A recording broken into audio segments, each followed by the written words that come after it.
are and what they really think. I think I've seen probably quite enough of Matt Hancock to last me a lifetime. I'll also be getting to know you better, travelling to find out what you think about the politicians who are fighting for your vote. They've got to get this country back on track. Join me every Sunday at 6 p.m. only on GB News, on TV, radio and online.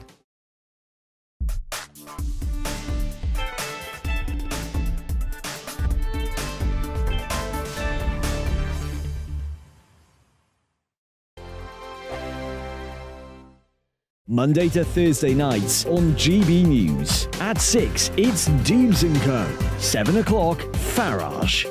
At 8, join Mark Stein. And at 9, Dan Wootton Tonight, followed by Headliners. On TV, radio and online. This is GB News. Join my show Farage, 7 p.m. till 8 p.m. Monday through Thursday, and there you will get opinion, analysis, debate, and I'll cover stories that nobody else dares to touch. You've been cancelled. Join the club. Oh my goodness me. And then for the last 15 minutes, talking pints. We're over a drink. We have a civilised conversation with someone. We very often disagree, but we do it in a grown-up way. Come and join me on Farage. We are GB News. And we'd like to say thank you To each and every one of you. For helping our great nation Find its voice. We're absolutely everywhere. across England, Scotland, Wales and Northern Ireland. On TV. on radio and online. We're proud to be the People's Channel, Britain's News channel.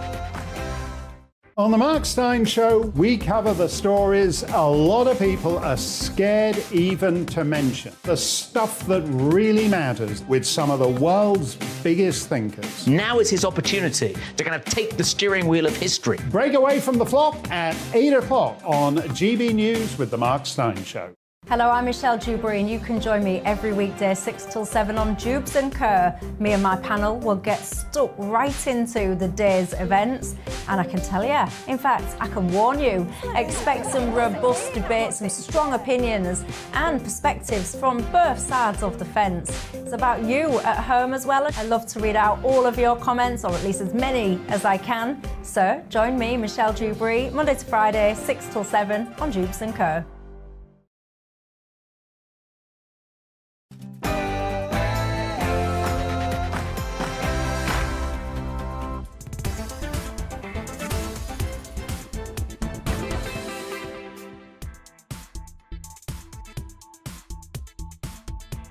And on digital radio, I'm Nana Akua.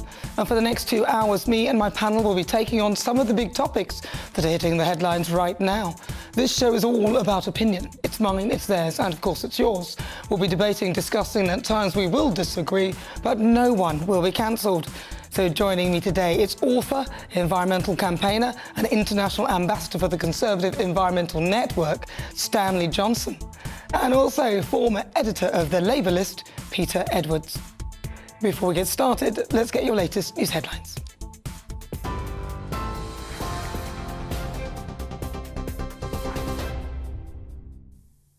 Good afternoon, it's 1 minute past 4. I'm Rhiannon Jones in the GB newsroom.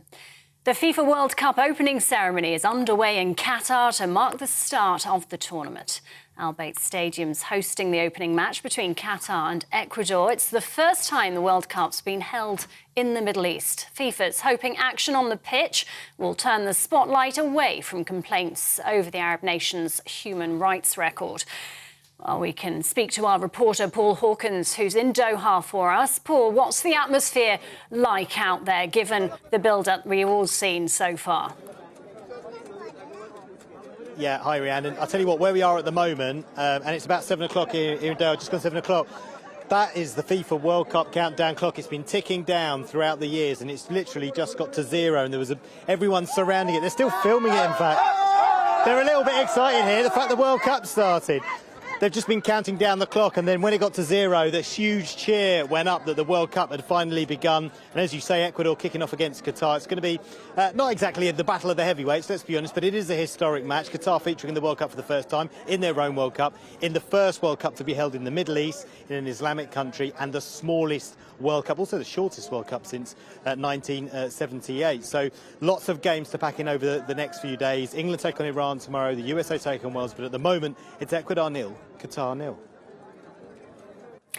Paul, thank you very much for the update, and enjoy Paul Hawkins there, our reporter in Doha for us. And of course, with a name like Rhiannon Jones, let's not forget about Wales preparing for the country's first World Cup appearance in 64 years.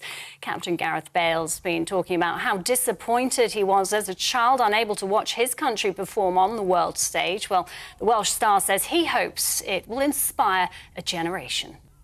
It's just one of those moments that is a massive piece of history in our country, something that we've all wanted for a long time. And like I said, to be the team that was to get over the line and do that for our country is incredible. And we know we have the support of a nation back home. No matter what happens, as long as we give 100%, our country will love us for that.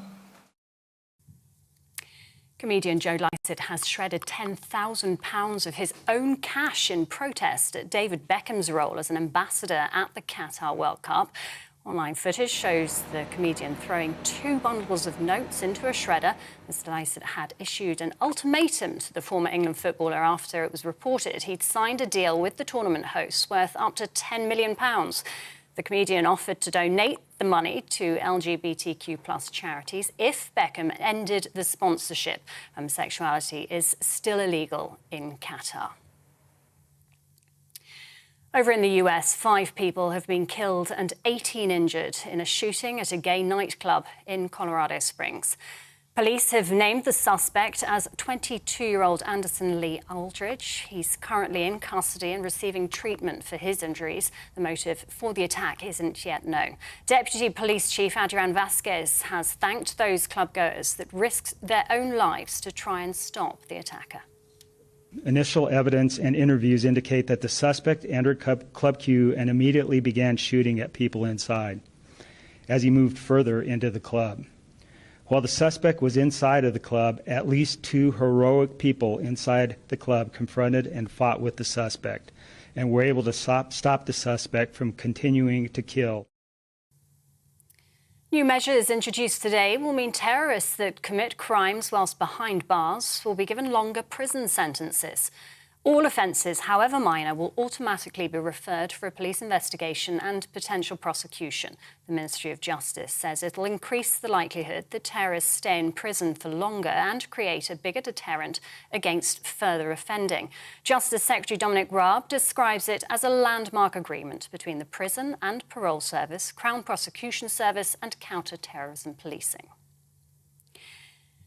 And Rishi Sunak says more must be done to tackle climate change after a funding agreement was reached at COP27 in the early hours of this morning.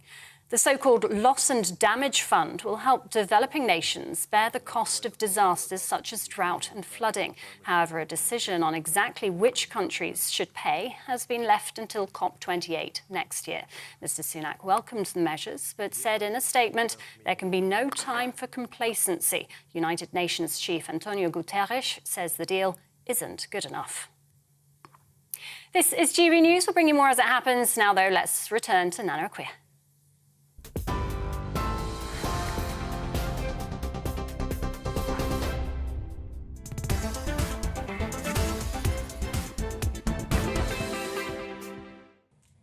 Good afternoon. It is fast approaching 7 minutes after 4 o'clock. I'm Nana Akua. This is GB News on TV, online and on digital radio.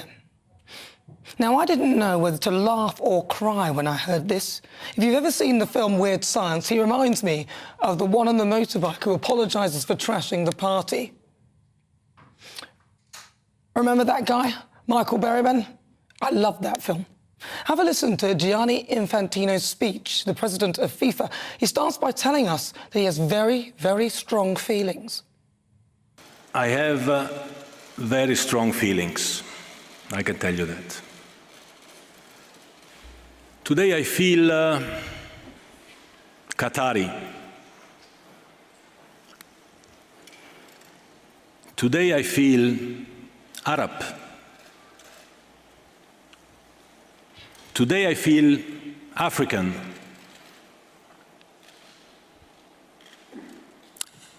Today I feel gay. Hold on a minute. You don't just feel gay, you either are or you aren't. Let's hear some more, let's hear some more. Today I feel disabled. What? Today I feel a migrant worker. And the situation of hundreds of thousands of women and men from developing countries who would like to offer their services abroad in order to help and give a future to their families back home. Well, Qatar is actually offering them this opportunity. We know that many died building the stadiums. I think that is taking it a little bit far. European. Actually, I am European. Not just I feel European. I think for what we Europeans have been doing in the last 3,000 years around the world, we should be apologizing for the next 3,000 years before starting to give moral lessons. OK, so joking aside, has he got a point? Who are we to criticise Qatar? Look, I can't stand virtue signalling footballers and celebrities sitting on their moral high chairs on top of a load of cash. Why? Because they're hypocrites. And in my view, if you are vocal about agreeing, if you're vocal about not agreeing with the Qatar regime, then don't go and play there instead of virtue signalling with a load of paraphernalia. I mean, can you imagine what the kit would look like, wearing rainbow laces, armbands, kneeling, etc.? They would end up looking like clowns. Mind you, the joke's on us, as much as I would love them to win. England, of course. We've got two hopes, and one of them played golf. That's Bob Hope and No Hope. Look, I don't agree with the regime in Qatar either, and I question how they won the bid, which was, in my view, in dubious circumstances. They even had to change the timetable, so it was hardly suited for that country. But yesterday night, I got my sparkling, brand new mobile phone that I'm struggling with at the moment because nothing's actually wired up on it at the moment, but I'm working on it, which I was pretty sure has components in it mined by slave labour, and I'm probably wearing clothes created through exploitation. I do my best to avoid this, but I'm not going to make a public show of how virtuous I am or demand removal of all links to slavery because I'm well aware that I'd be a hypocrite. And if I'm not prepared to dedicate my time to finding a solution, then I'm part of the problem. We all are. So is it time for the virtue signallers to take the politics out of sport and just get on with the game? Let he who is without sin cast the first stone.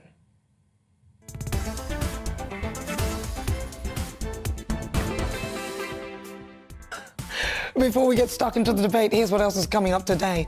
For the Great British Debate this hour, I'm asking, should the UK adopt the Swiss model? Now, according to reports, senior government figures are looking to adopt a Swiss-style relationship with the EU, which has left hardline Brexiteers up in arms. Now, this would essentially strengthen economic ties with the bloc, but the UK would still retain control over their borders. And meanwhile, the Health Secretary denied such claims. So I'm asking, should we adopt the Swiss model? Then at 4:50, it's Worldview. Former US President Donald Trump has announced his bid for the White House. That's as billionaire business magnate Elon Musk lifts Trump's ban on Twitter. I'm excited about that. I can't wait to hear what he's got to say.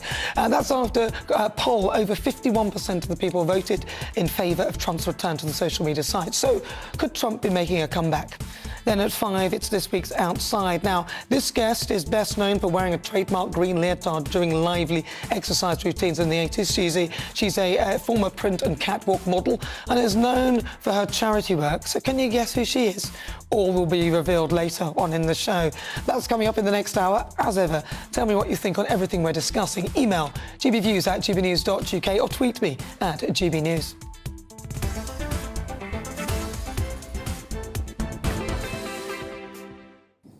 Right, let's get started. Welcome again to my panel. Author, environmental campaigner and international ambassador for the Conservative Environment Network, Stanley Johnson, and also former editor of the Labour List, Peter Edwards. Right, so I'm going to start. Stanley, thank you very much for joining me. It's the first time on the panel. I'm absolutely delighted to be here tonight. It's lovely to have you here. And Peter, thank you very much as well. So who should I start with? Shall we start with... I'll start with you, Peter. Go for it.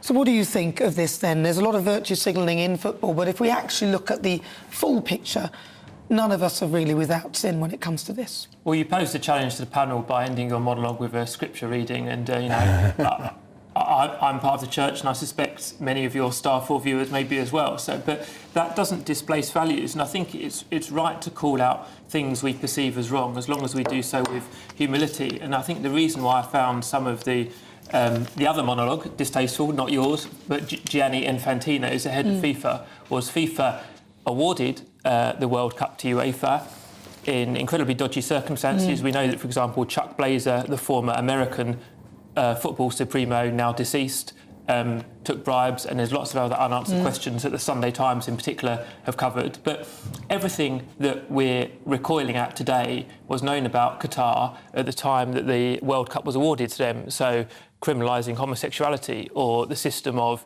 indentured workers where we can't just move around between jobs as you or I might in Britain and Europe, and so on and so on. So there was an awful lot in your monologue, but fundamentally, the World Cup should not be happening in Qatar. It is. I think there's a threshold on what footballers can do if you don't boycott it. But I do have sympathy for things like rainbow laces, because you might perceive them as of symbolic value only. But when you're a footballer playing in a tournament, once it actually starts, there's relatively little you can do. So I think wearing a badge or an emblem is perfectly sensible. We've all got doubts about whether the legacy is going to be improvement in Qatar's human rights or just a regression to the status quo. But I don't blame footballers for going when it might be the one chance in their career they have to play at the World Cup, the biggest event in sport.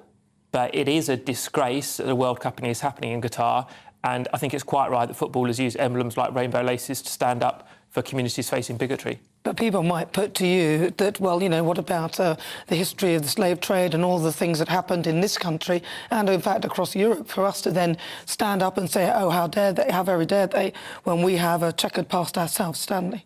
Well, it is true. We do have a checkered past. No question about it. Shall we bear the burden of history in every single thing we do? I go back to the 1960s because I'm as old as that, and I do recall that at one stage, Britain, UK, England actually it was, because it was the English cricket team involved, did say we do want a field in South Africa, the team we want to have, and that did include, you know, some very famous... Sport is political. Very famous... And it's probably impossible to take politics totally out of sport. So there, the question then is, how much do you do? How much do you not do? And I think that in this particular case, there will be inevitably a certain amount of virtue signalling, and that's something we just got to face. I think the main thing is to get the first whistle and get started. Well, I think it's pretty much started already and it's underway. But, you know, people, you know, in general, though, was he right in his speech, though, to say what he said? Because I think, actually, he's making a valid point. I don't particularly like all the beginning bit that he did, I feel this, I feel that. I found that was a bit annoying and a bit irritating, which is why I sort of slightly took the mickey out of it. I really queried the use of the word 3,000 years. You'd have to include the Chinese in a big way if you were going to say 3,000 years, because I don't think European civilization, as it were, in terms of encroaching in via imperialism on other civilizations, have gone for 3,000 years. You think of the Spanish invasion of South America, well, that's 1500, 1600 AD. If you think of the way the British, in particular, wiped out the North American Indians, well, that's really the 18th and 19th century. So 3,000 years is an exaggeration. And the Chinese civilization, which certainly is over 3,000 years old, I'm not sure it had exactly that kind of record, unless you say that some of the things which were happening 3,000 years ago in Ying or Yang China were exploitative, they probably were. We can't bear all the burden of history, but I think that you're probably right, Nana, that the movement is increasingly to recognise, and we see this, of course, with the pressure to give back the Benin bronzes and things like that. Well, didn't they say it was OK that we could keep them? I thought they said it was okay. The chieftain said it was okay to keep the one he'd given to the king. Is it? I was reading about those. Well, you know, Peter, I hear you and you think it's right that we should do that, but we could be doing this for everything. It doesn't end, you know. Like, how far do we go back? How much do we carry on with this signalling? Surely there's... I mean, OK, you've got a mobile phone there. You know, it's probably got components. I've got a new one today, the other day. I'm very excited about it.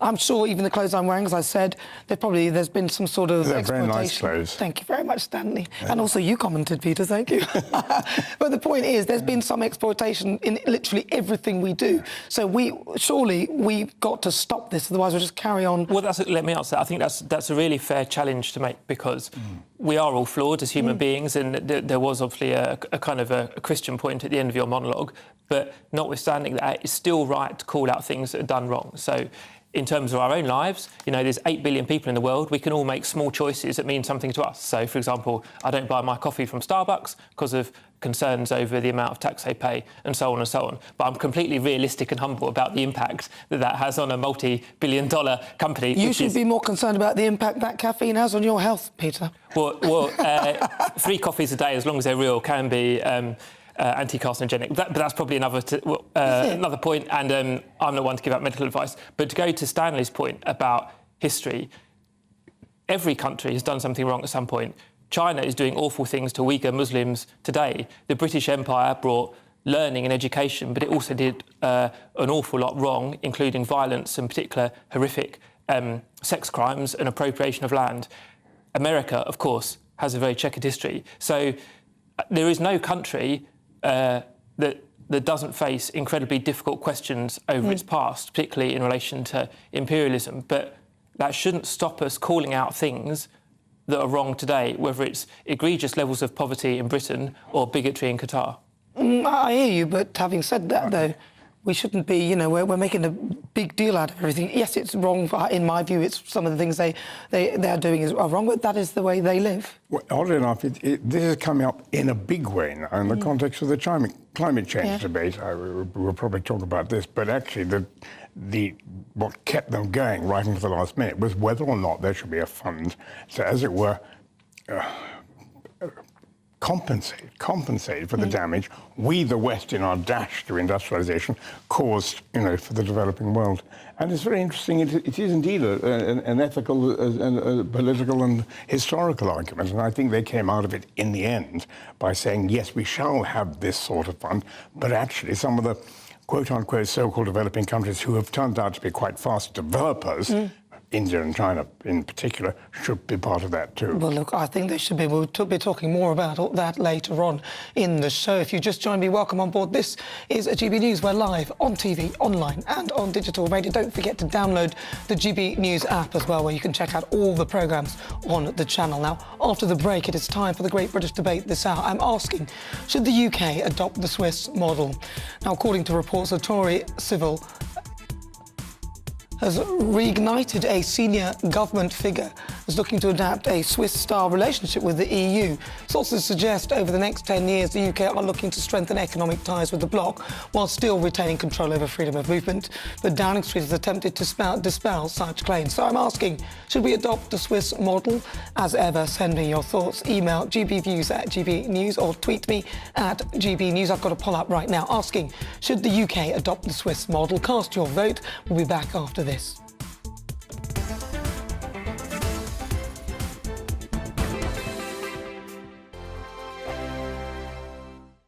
Every morning from 6 o'clock, we'll wake you up with GB News Breakfast with all the stories you didn't know from the night before. So whether it's serious news, entertainment, or your own views from all over our great nation, we're here to kick off your day with a smile. The national media should be reflecting and reporting what's happening here. You will notice the northwestern accents.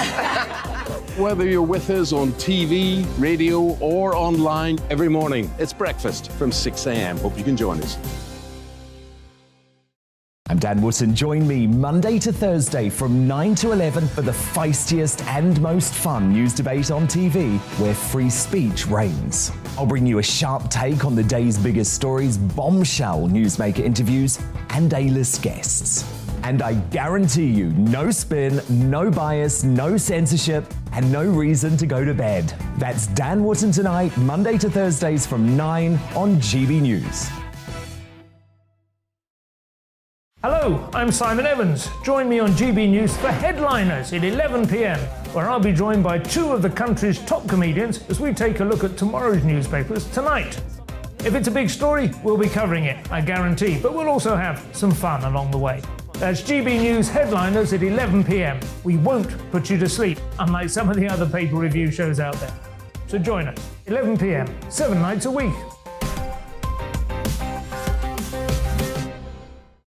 Hello there, it's Eamon Holmes here from Breakfast on GB News. We're not just on your television and your screens, you know. We're on DAB plus digital radio, so you can listen to your favourite shows on the move. If you've not yet listened to GB News Radio, it's very simple. We're on your radio player and TuneIn apps, on your smart speaker, phone or tablet, or online at gbnews.uk. Take us with you wherever you go. GB News Radio. You never have to miss a moment of the People's Channel.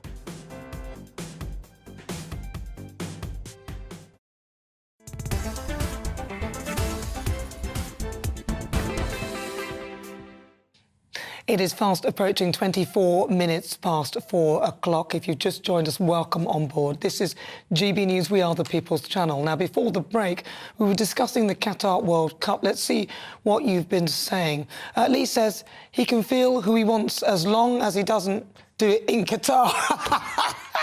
That is really good, isn't it? Because he says, I feel gay, I feel this. That's in relation to that speech. Very good. That's hilarious. Well done, Les. I love that. Derek says, that guy has a lot wrong with him. Can't say I'd send him a few bob, but him and world football should seek help immediately. And Bernie says, yes, we have a checkered past, but Qatar has these injustices happening today, not in the past. It's today. I hear you, but have you got a mobile phone? You've probably got bits and pieces from China in that phone, and come on, you know, we're all culpable. But keep those thoughts coming. It's time now for our great British debate this hour. I'm asking, should we adopt the Swiss model? Now, reports have emerged that the UK could be planning to adopt a Swiss-style relationship with the EU over the course of the next decade in an attempt to remove trade barriers. Now, the Swiss model is a patchwork of liberalisation, harmonisation and cooperation agreements.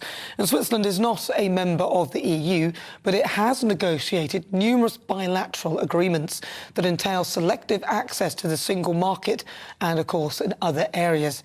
However, at the cost of this, Switzerland has to accept package deals from the EU, which include accepting legislation the country is opposed to, the liberalisation of its migration policy, and also tightening of regulations in the financial sector. And this, of course, has led to outrage amongst Brexiteers, who, with them calling it a betrayal, as it would go against some of the key principles of why the UK voted to leave in 2016 in the first place. And of course, this comes after Chancellor Jeremy Hunt said that he was pursuing unfettered trade with the EU. That was causing alarm bells to ring for those who voted Brexit, who believe that the government may be heading towards a softer version. And despite this, government sources have insisted that freedom of movement and entry to the single market would not come back. Downing Street have responded to the claims and denied the report. So, what's your thoughts for the great British debate? I'm asking, should we adopt the Swiss model? Right, firstly, I'm joined by former Brexit MEP and political commentator Belinda de Lucy. Belinda, thank you so much for joining me. Now, Belinda, let's just go straight to cut to the chase. Switzerland, OK, so it pays into the EU budget and it follows its regulations in order to access the single market. So would a Swiss-style deal be a betrayal of the 2016 Brexit deal and Brexit referendum result? Yeah. Of course it would be. You know, this wasn't... Brexit is not an economic policy. This is where Remainers have got it so wrong, and they keep calling Brexiteers thick, and I get called bimbo and dumb all the time because I can't see how Brexit has failed. Brexit has never been an economic policy. Brexit is a constitutional change. All it is giving a bag of tools to the government and saying, make use of those freedoms and new tools however you may wish. But we need to be out of the EU institutions 100%, because if you give the EU an inch, like Switzerland did, they take a mile. Switzerland has been in 7 years of talks now with the EU, because the Commission didn't want it to have this simple deal that we're all talking about now. They wanted more. They wanted to power grab. They wanted EU workers' rights to have the same as Swiss workers' rights. They wanted more migration into Switzerland just to keep their existing deal. Luckily, the Swiss had a very strong and firm government that said, no way, deal is off. Now, I do not trust our parliament, and they've given no reason for us to trust us. Not one of the 5 major parties gives us any reason to trust that they won't buckle at the mere pressure from the EU to take more and more once we're reconnected back to any of their institutions. We must have nothing to do with the European courts, nothing to do with paying a penny into their coffers. We are not their cash cow anymore. And I've seen where that money goes, and it is not spent wisely. I worry that the government is using the economic crisis to excuse and to reason its way back into slippery connections with the EU. And these are dark corridors of Brussels. As soon as we give them any more power back, that is the slippery road back to rejoining through the back door in all but name. OK, Belinda, we'll stay there because I'm also joined by former Minister for Europe, Dennis McShane. Dennis, thank you very much for joining me. OK, your thoughts then. Would adopting the Swiss model put at risk the freedom of movement? And, of course, that would then be a betrayal in terms of those who voted Brexit? I think, well, firstly, of course, Belinda's quite right from her point of view. But in 2016, 3 days after the referendum, the great Boris Johnson, and I see you've got his papa on your programme this afternoon, Nana, said, quotes in the Daily Telegraph, British people will still be able to go and work in the EU, to live, to travel, to study, to buy homes, to settle down. There will continue to be free rein and access to the single market. And a couple of weeks ago, you had Lord Wolfson, prominent Brexit Tory Lord, saying that what we've got today isn't the Brexit we voted for. And it's right. It's a fix and a fiddle by a few fanatics like David Frost, an ex-diplomat, very sour with the Foreign Office. Now, I worked in Switzerland for 15 years. I'm up to my ears. I can bore about this forever. The Swiss put to a referendum just 2 years ago, not 7 years ago, 6 years ago, that they should continue with freedom of movement. And the Swiss voted in favour of that because they need it for their hospitals, their care homes, their agriculture and all the rest of it. We don't want it. And I don't think we're going to get it. And Switzerland's getting richer and richer with 27% of its population born in the EU. They're not frightened of the I word, the immigrant word. And hold on a minute. Hold on. Just because people voted Just because people voted to leave doesn't mean that there's an issue with immigration. They're not scared of the immigrant word. I think people voted to leave because they actually wanted the borders to be controlled. I think that's a perfectly reasonable thing for people to ask. I'm going to bring Belinda in as well, because you can have a chat with her on that as well. Because Belinda, Dennis talked about the I word, saying that, of course, people are afraid of the I word, which is possibly one of the reasons they voted to leave. That's utterly ridiculous. I know many European friends are massively Eurosceptic. You can be European and want to leave the EU. It has nothing to do with whether you are an immigrant or not. It was about open borders.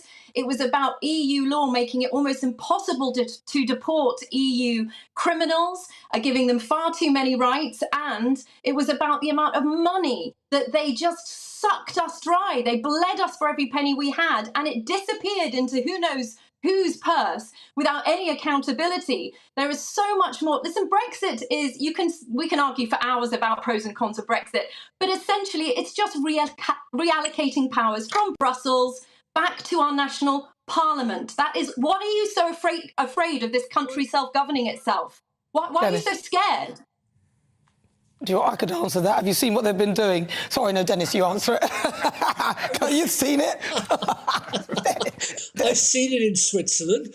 I've seen it in many other European countries. The people who are bleeding us dry are a man called Richie Sunak and a man called Jeremy Hunt. They're just taking all of our money out to pay for the incompetence of the Tories in the last 10, 12 years. Other countries, lower inflation, better support for heating bills. OK, they're in the EU. We don't have to be in the EU to do it. But the Swiss, who are not in the treaty, do accept there are a lot of personal advantages. I bumped into a Swiss citizen yesterday. I was out talking in Royal Albert Hall area to do with the Labour elections coming up. And this guy can vote in Britain. Why he's had to become British in order to keep working here, because not the Brexit we voted for, maybe Belinda wanted, but the Brexit opposed by secretive, unelected diplomats like Lord Frost and other fanatics working outside the country have made this poor chap spend a lot of money to become British just to keep his ordinary working life here. The Swiss voted... What's wrong with that? Belinda, last response to you, Belinda. Against that. Let Belinda respond, because we've got about 30 seconds. Sorry, It's a good story, Dennis, but Belinda needs to respond. No one has the right to sell out our democracy or our powers for a few trade and travel perks for a few wealthy people, because that's all the EU meant. It benefited a tiny amount of people in this country, those who benefited from cheap labour, those who had villas in Provence that wanted to go and live there, and I can't see how you can convince millions of Brits that there were any benefits to the EU. And by the way, you can still travel, live, work in the EU. Why are Americans in Paris? Why are there people all over the world working in France? You can still do it. Okay, so there's a bit more paperwork, but I'm sorry, I'm not selling off democracy and the stake we have as voters in our own society so rich people can have an easier time living in their villas in Provence. Thank you very much, guys. Belinda Lucy, she's a former MEP and political commentator. Can you ask Stanley? Sorry, do you mind asking Stanley, who's taken out French citizenship, who's got a villa in Greece, if he agrees with Belinda that he's an awful man? We'll ask him. We'll ask him when we're doing the debate. They're not awful. We'll ask him in the debate. They're not awful. I'm just saying that's why they love the EU. It's self-interest, self-interest. I am for the country and for the people, not the rich few. Thank you very much, both. Belinda Lucy, she's a former Brexit MEP and political commentator, and Dennis McShane, former Labour Minister for Europe. Thank you both. Thank you so much. This is GB News. If you've just joined us, welcome. I'm Nana Akua. We're live on TV, online and digital radio. After the break, we'll continue with our Great British Debate, and I'm asking, should the UK adopt the Swiss model? You'll hear the thoughts of my panel, author, environmental campaigner and international ambassador for the Conservative Environment Network, Stanley Johnson, also former editor of the Labour list, Peter Edwards. Then stay with me at 5. It's this week's Outside, and my guest is best known for wearing a trademark green leotard during lively exercise routines in the 80s. She's a former print and catwalk model and is known for her charity work. I'll give you some more clues. But does the word green goddess ring a bell? She's this week's celebrity guest. First, though, let's get your latest news headlines.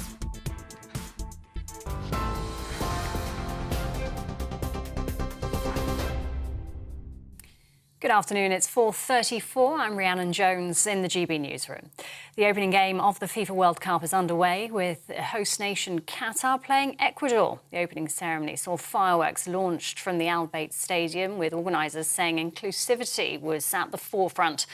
Hollywood actor Morgan Freeman made an appearance with mascots from all previous World Cups. It's the first time the tournament's been held in a Muslim country in the Middle East and has been overshadowed by a number of controversies.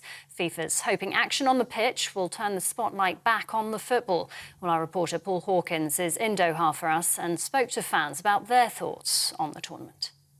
And I can't fault the hospitality of the people, the friendliness of the people. I know there's this big East meets West thing, but, you know, you just have to respect people and their cultures. And it's wonderful. And actually, I think no alcohol is not a bad thing. It's typical England, isn't it? They've always won it before they've kicked the ball, haven't they? And then it's a massive disappointment. Massive disappointment. Yeah. Yeah, but how are you enjoying it, sir? That's great. Very good. Very nice. Yeah? Yeah, people are great here. Yeah, it's really nice, clean, safe feeling place. Good. In the US, 5 people have been killed and 18 injured in a shooting at a gay nightclub in Colorado Springs. Police have named the suspect as 22-year-old Anderson Lee Aldridge. He's currently in custody and receiving treatment for his injuries. The motive for the attack is not yet known. And Rishi Sunak says more must be done to tackle climate change after a funding agreement was reached at COP27 this morning. The so-called loss and damage pooled fund for countries most affected by climate change has been hailed as an historic moment. However, a decision on exactly which countries should pay has been left until next year at COP28. Mr. Sunak welcomed the measures but says there can be no time for complacency. United Nations Chief Antonio Guterres says the deal just isn't good enough. TV online and DAB Plus Radio, this is GB News. It's back to Nana Akua in just a moment. Don't go anywhere.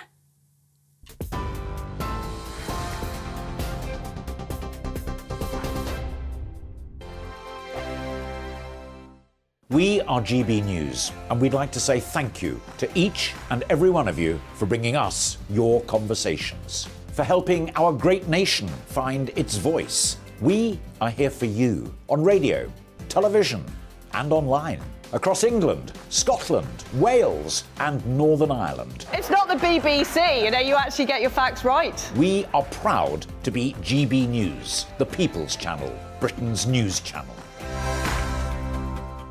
Every Friday and Sunday night from 9, it's Mark Dolan Tonight. We're on the same page again. There's something weird happening. Let Ian finish. Don't be such a cranky. That mini budget was the tip of the iceberg. And on Saturday, my show just got bigger. From 8, it's Mark Dolan's Saturday Night In. You can't govern a country if you can't speak. Stop talking. My God, we reached the end. I've never been early in my life. Only on GB News, the People's Channel. Monday to Thursday on GB News, it's Bev Turner Today from 10 a.m. There's never been a more interesting but also critical time in British politics, and I can't wait to bring you the biggest stories of the day with the best factual accuracy and also a few of my own opinions thrown in. We'll engage in passionate but always polite debate with your thoughts and opinions at the centre of it all. Monday to Thursday, 10 till 12 on TV, on radio and online. Hi there, it's Stephen and Anne. At breakfast from 6 a.m, you'll always be caught up with everything you need to know, the latest headlines, opinions and debates. We'll bring you the good news and the bad, but most of all, we're here for you. Remember, send in your views and let us know what you would like us to talk about. That's because we're your news channel. And every morning at 6 a.m, it's breakfast on GB News.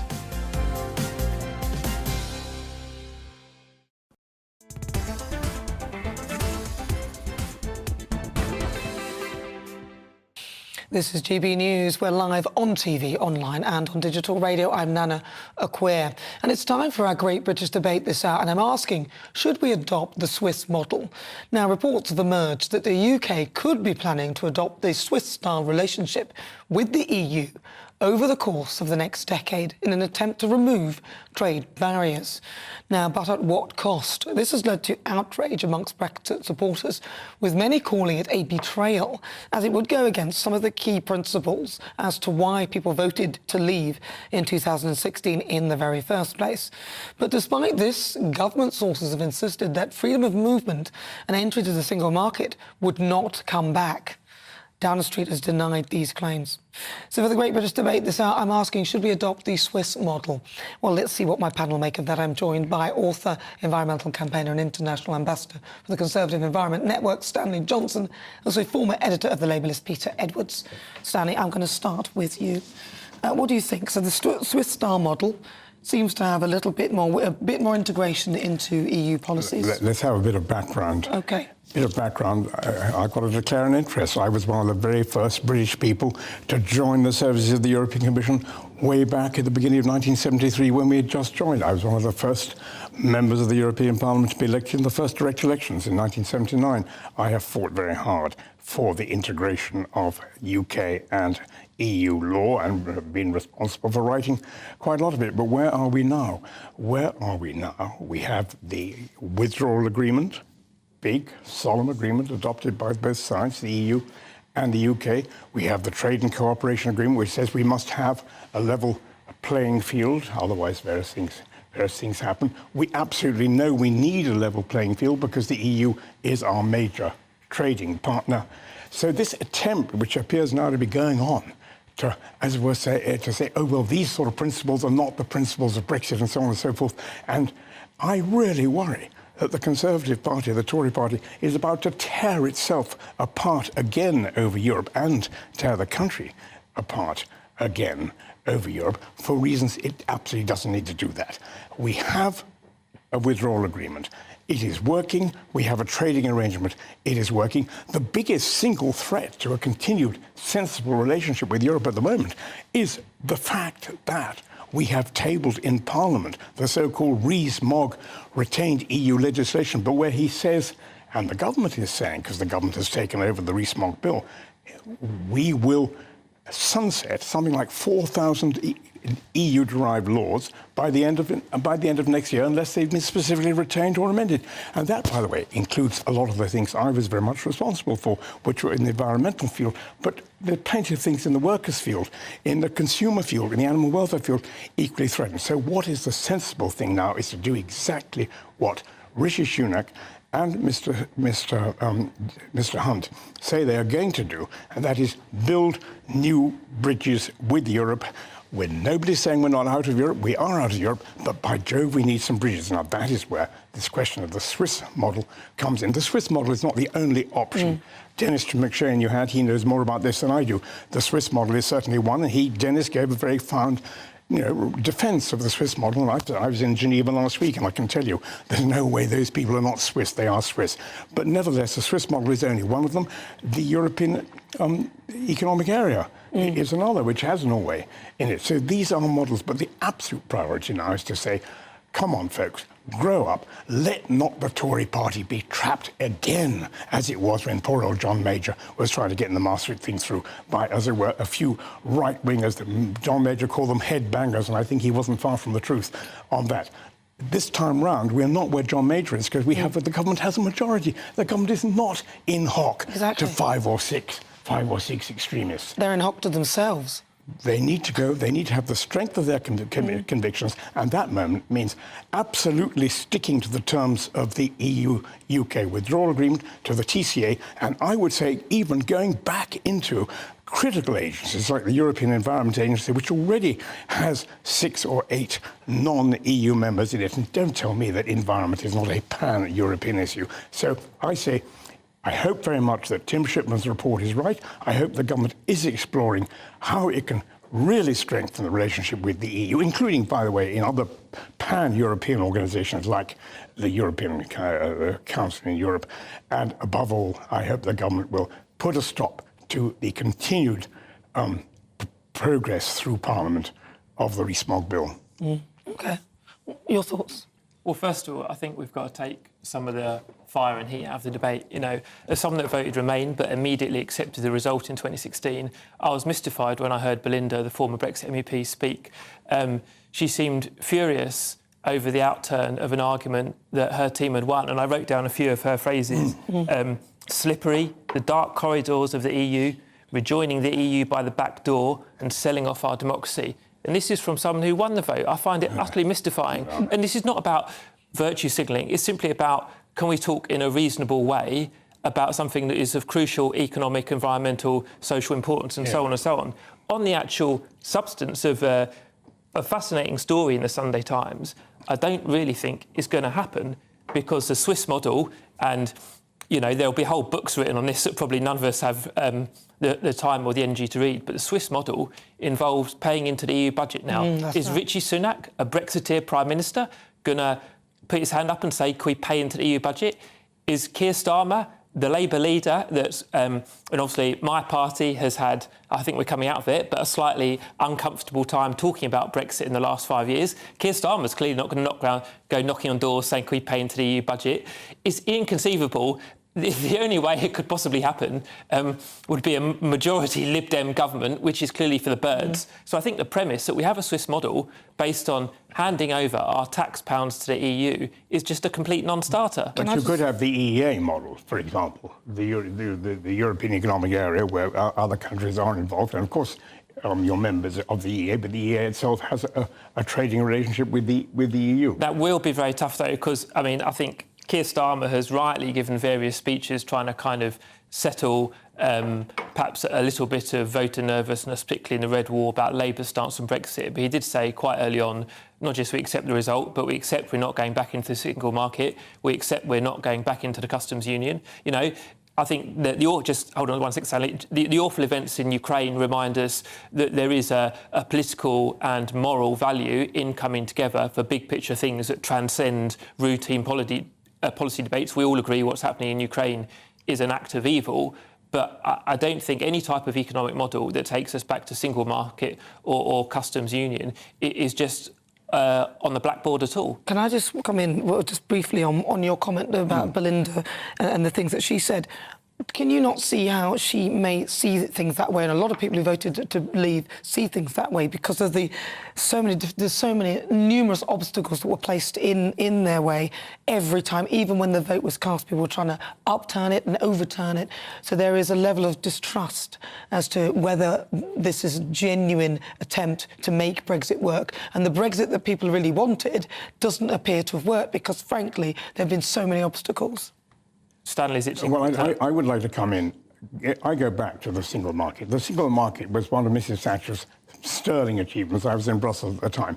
And what was it based on? It was based on trying to get the same sort of product standards, the same sort of process standards, so that countries knew that when they were accepting products from other countries or exporting products to other countries, more or less the same standards were being applied. Therefore, there was no need for tariffs or quotas or whatever. And that was a fine principle. And I'm very sorry to hear you say that the Labour Party has said we're not going to have anything to do with the single market. I'm not talking about the single market with capital S's. I'm talking about a trading area where there is an approximation of standards, and that seems to be vital. And that includes, of course, basic things like environmental animal welfare standards, and I'd say also human rights issues as well. So don't rule that out, and there are plenty of ways of achieving that.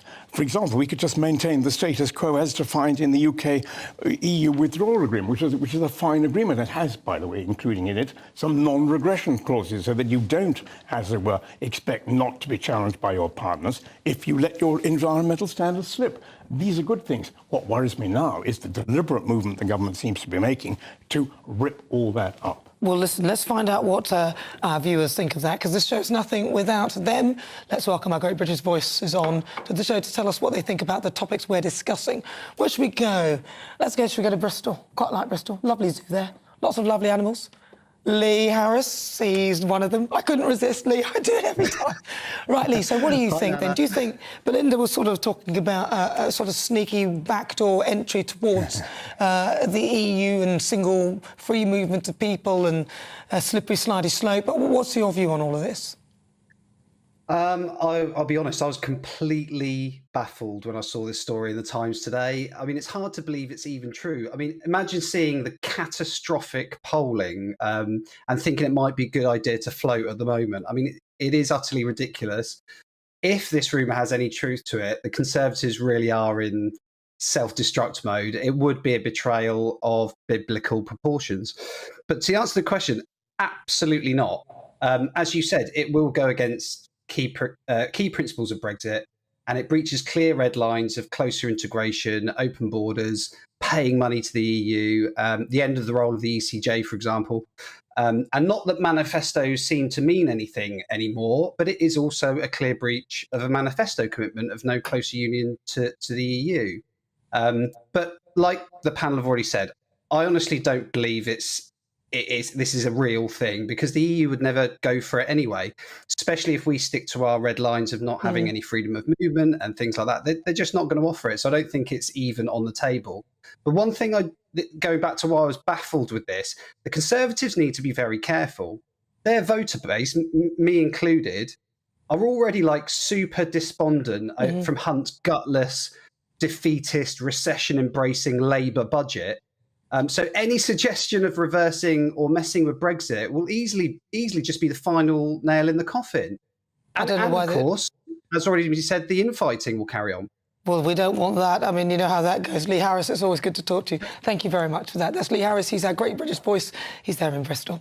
Right, let's have a quick look at what you've been saying. Lynn says, even if we do adopt the Swiss model, we don't have control of our borders anyway. Yeah, good point, actually. Michael says, we voted for Brexit so we could go it alone as a free and independent sovereign country, so we shouldn't adopt anything that ties us into the EU. Get the Ramonas out of the Conservative Party. Elliot says definitely not. That is ridiculous. We currently have a poll. I've currently got a poll up now asking, should we adopt the Swiss model? And so far, 24% of you say yes. 76% of you say no way, Jose. You're with me, I'm Nana Akua. This is GB News on TV, online and on digital radio. After the break, it's time for World View. And former US President Donald Trump has announced his bid for the White House, and that is as billionaire business magnate Elon Musk lifts Trump's Twitter ban. So could Trump be making a comeback on Twitter? That's on the way after this.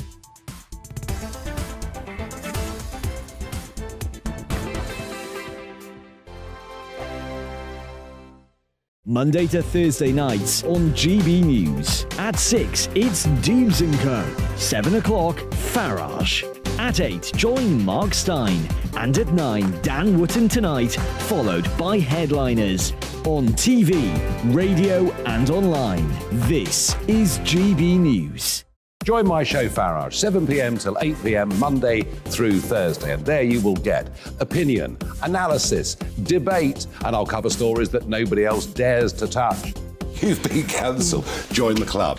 Oh, my goodness me. And then for the last 15 minutes, talking pints. We're over a drink. We have a civilised conversation with someone. We very often disagree, but we do it in a grown-up way. Come and join me on Farage.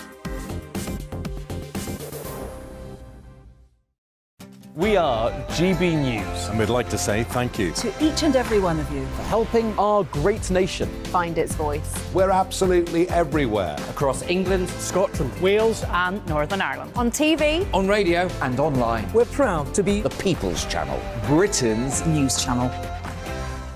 On the Mark Stein Show, we cover the stories a lot of people are scared even to mention. The stuff that really matters with some of the world's biggest thinkers. Now is his opportunity to kind of take the steering wheel of history. Break away from the flop at 8 o'clock on GB News with the Mark Stein Show.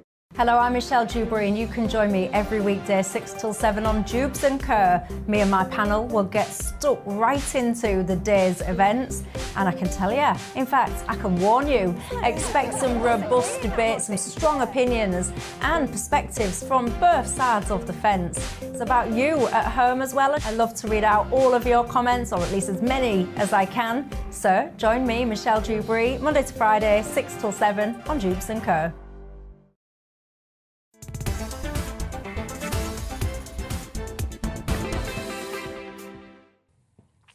Good afternoon. It's fast approaching 54 minutes after 4 o'clock. This is GB News. We are the People's Channel. I'm Nana Akua. We are live on TV, online and on digital radio.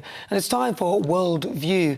The war rages on in Ukraine, and that's as Prime Minister Rishi Sunak visited the Ukrainian counterpart Volodymyr Zelensky to pledge £50 million to help with the war effort. So joining me to talk about all things that are Russian is political commentator and Russia expert Danny Armstrong. Right, so Danny, Rishi in his Prada shoes went off to, in his Prada shoes, Prada suit probably, went off to see Volodymyr Zelensky. Yep. They're about the same height. I shouldn't, there's nothing wrong with that, but they were. That's a fact. What did you make of him doing that? Well, they called it a surprise visit. I don't think there was any element of surprise at all. I think it's good PR for the Prime Minister. Of course, he's only been in the job. His premiership started not long ago. He's talked tough about Russia. It all seemed pretty scripted from where I was standing. But he's got to do these things. I mean, it's just it's going through the motions, really. As we saw, as I'm sure Stanley would remember, Boris Johnson going over to Ukraine, and of course, when everything was kicking off back home, it was one of the things that he could count on to say, look, I was doing the job with Ukraine. This is what we've pledged. The UK, of course, is only behind the US in pledging aid. I know Rishi Sunak has pledged another £50 million. It's better than empty platitudes, but we're not really sure where that money's going, of course. Well, that's the point, isn't it? They've had a lot so far, haven't they? Yeah. When Boris went, it was sort of like Rambo with the wind blowing in his hair. When Rishi did it was slightly different. Slightly different, yeah. I mean, it was great. Where's that money going? There's a lot of it. Well, we heard from the Ukrainian side, of course, we had Kira Rudik on Friday, talking about they need more air defence and they need more money funnelled in from the US and from Europe.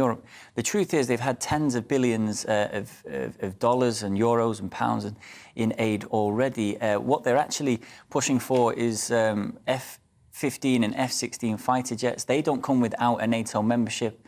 To provide a shield over Western Ukrainian airspace, particularly where the missile, well, the air defence missile from Ukraine landed on the village in Poland. Of course, as we know, as we've seen from the evidence and the analysis, that it does look like it was a Ukrainian air defence. Well, that's what they're saying. They want to prevent that, but what they are asking for is it's not really a monetary solution. It's a NATO membership that would provide them with the air defence. Well, I don't see why they can't just get air defence things to stop the missiles from landing. I mean, that's not really attacking Russia at all. Well, Danny, it's always good to talk to you. Thank you so much. Right, let's travel over to the United States and have a chat with the host of the Politics People podcast, Paul Duddridge, because Trump has announced that he's running for a second term. But can he do it? What do you think, Paul? Can he win the nomination? Yes, I think he can. Can he ultimately win the presidency again? I think that there are too many forces lodged against him.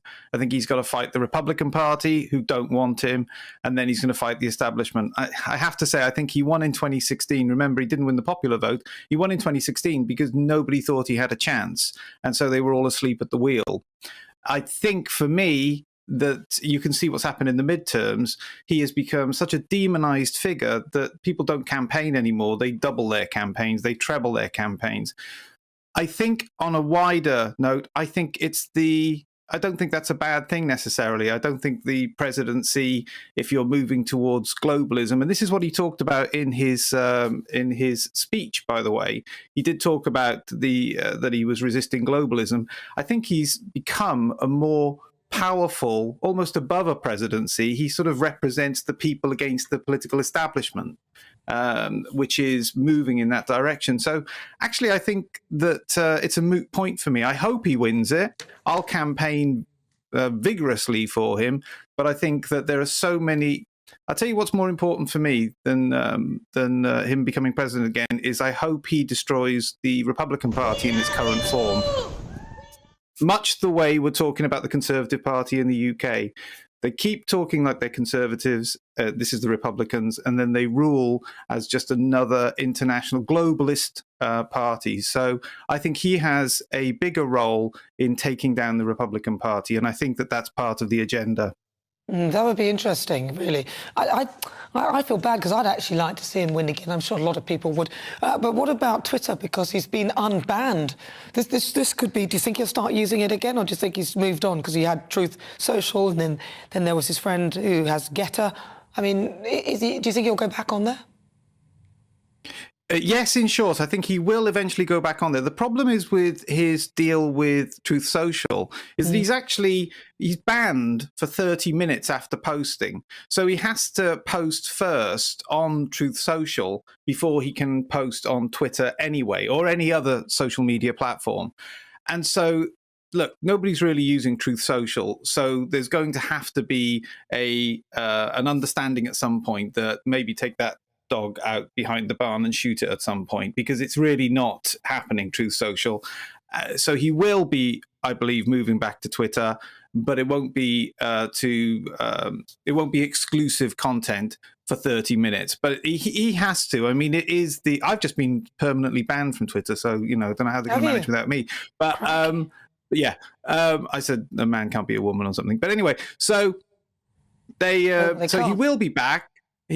Exactly, but don't say that, you'll get banned from Twitter. But he will be back, but Twitter almost needs him more than he needs Twitter, frankly. I mean, look at the coverage he can get. But he will be back because it is the journalistic hub of the world. There's no getting around it. Well, listen, Paul, it's good to talk to you. That's Paul Duddridge. He's host of the Politics People podcast. He's there live in America. Right, this is GB News. More to come in the next hour.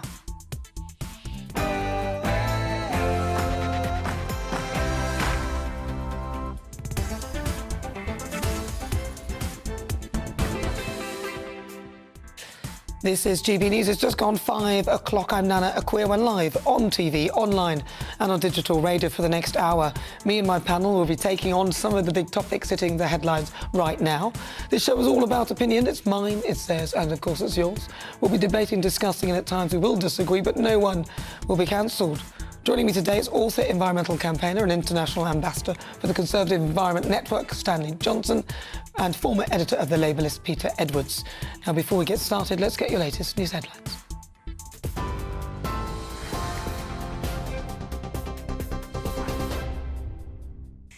Good afternoon. It's 1 minute past 5. I'm Rhiannon Jones in the GB newsroom.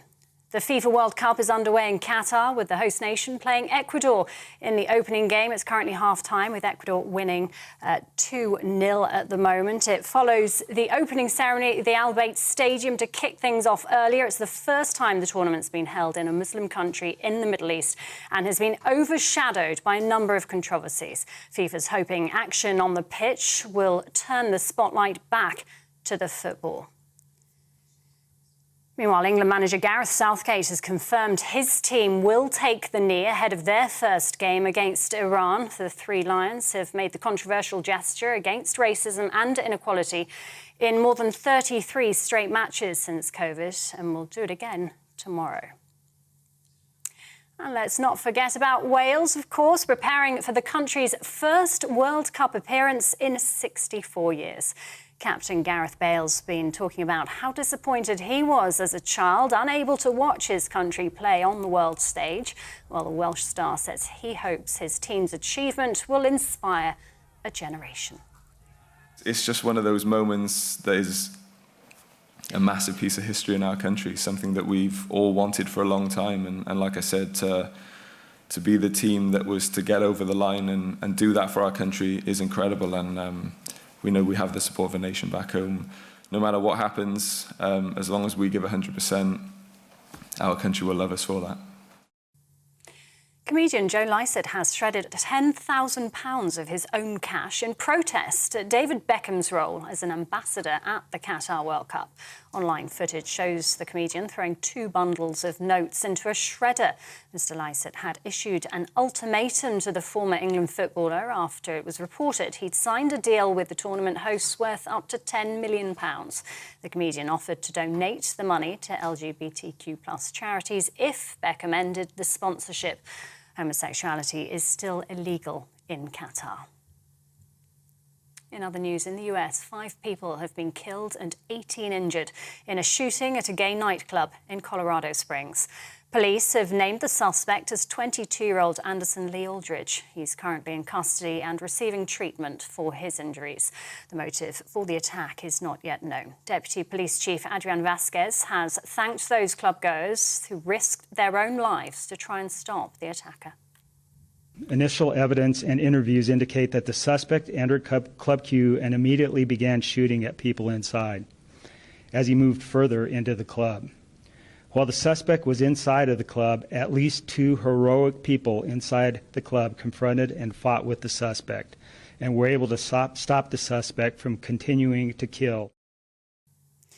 And Rishi Sunak says more must be done to tackle climate change after a funding agreement was reached at COP27 this morning. The so-called Loss and Damage Fund will help developing nations bear the cost of disasters such as drought and flooding. However, a decision on exactly which countries should pay has been left until next year at COP28. Mr. Sunak welcomed the measures but said in a statement there can be no time for complacency. United Nations Chief Antonio Guterres says the deal isn't good enough. This is GB News. I'll bring you more as it happens. Now, though, it's back to Nana Akua.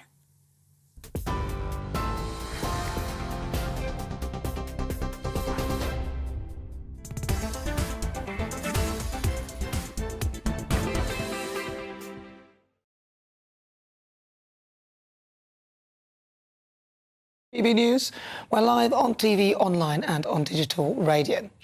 Now, I always like to sort of flick through the papers and see things that sort of shock me, and I simply couldn't let this one go. I didn't want to do it, but I thought I have to, because Prince Harry and Meghan Markle are to receive the prestigious Human Rights Award for calling out structural racism within the royal household. Now, the Sussexes will receive the Robert F. Kennedy Human Rights Ripple of Hope Award on December the 6th and are being recognised for standing up to racism. Now, wait a minute. Did they actually mention who made that racist comment, and what specific instance did they call it out on? I really want to know, because they didn't appear to be brave enough to name this so-called racist. In my view, a comment regarding skin colour of a mixed-race child is one I had with my ex. Listen, this is the story. We wanted to name my son Ivory, but then we laughed at the suggestion that it would be funny if he came out as dark as me. Do you get it? He's called Ivory. Now, that was in no way racist. And I recall our dear late Queen's words regarding the allegation. She said, while some recollections may vary, they are taken very seriously and will be addressed by the family privately. Harry, Meghan and Archie will always be much loved family members. This so-called racism hasn't actually been confirmed by anyone within the royal household apart from them. As I mentioned yesterday, within the 2 years, they saw off 9 members of royal staff. Now, recipients of this award include people like the Ukrainian President Volodymyr Zelensky and Bill Russell, a former professional basketball player and civil rights figurehead. Can I have one as well? I want one of those awards. I've stood up against racism all my life. Apparently, the darker you are, the more you cop, and I've been here for a lot longer than Meghan, and I'm considerably older. They should get a Raspberry Ripple Award. I'm sorry, but in my view, they've done more harm than good, despite the inconsistencies that were pointed out in the Oprah interview. I can't believe that people are still falling for this cack. Should they get the award? Email me your thoughts.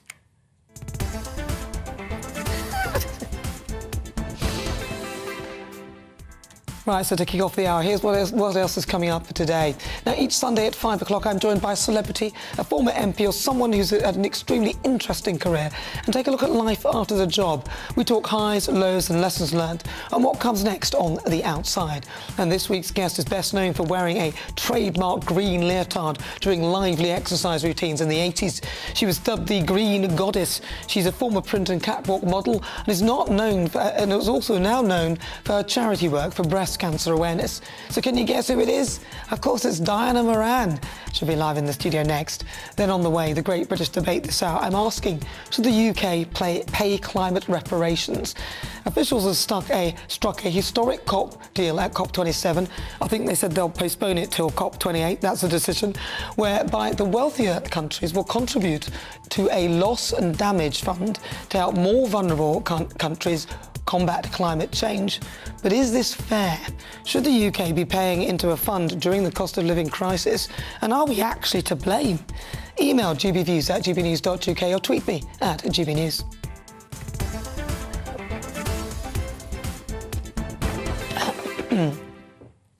So it is time for this week's Outside, and anyone who knows anything about exercise and health will have heard of the Green Goddess, Diana Moran, one of the leading faces when it comes to fitness.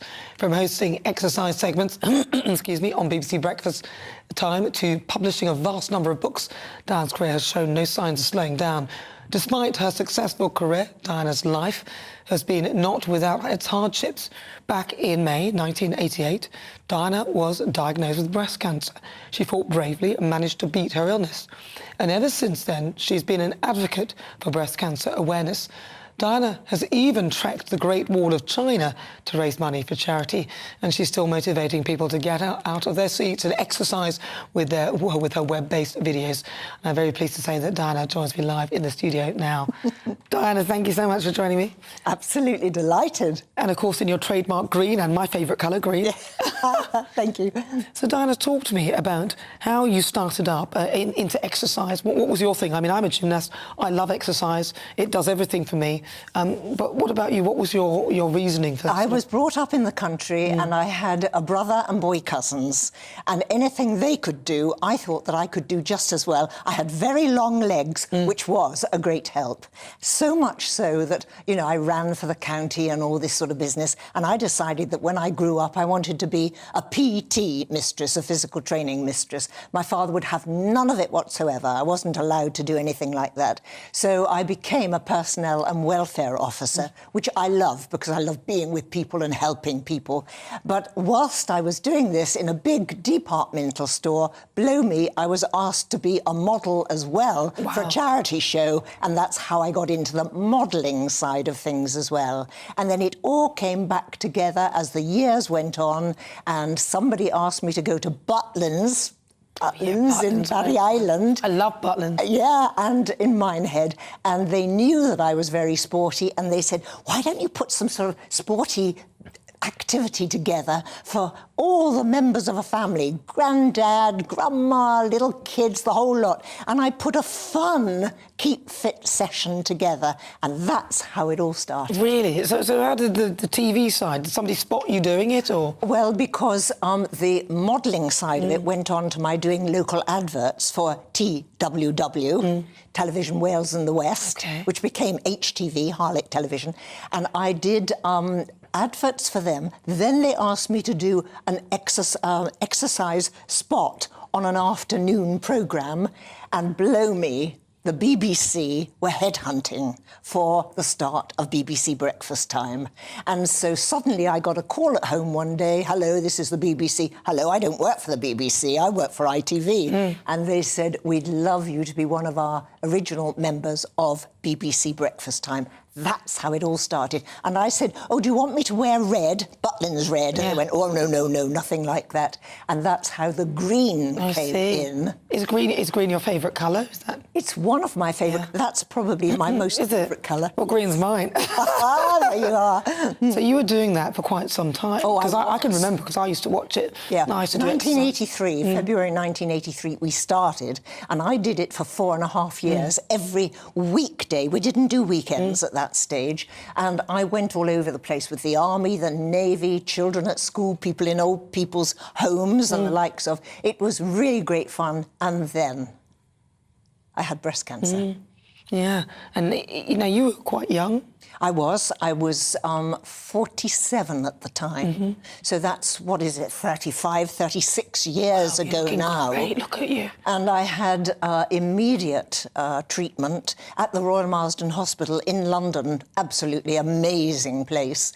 And I was very lucky. I had a bilateral mastectomy, immediate reconstruction. What does that mean? So they take both? They take both of your breasts away. Okay. And you can imagine me in a leotard and tights, how that was going to affect me.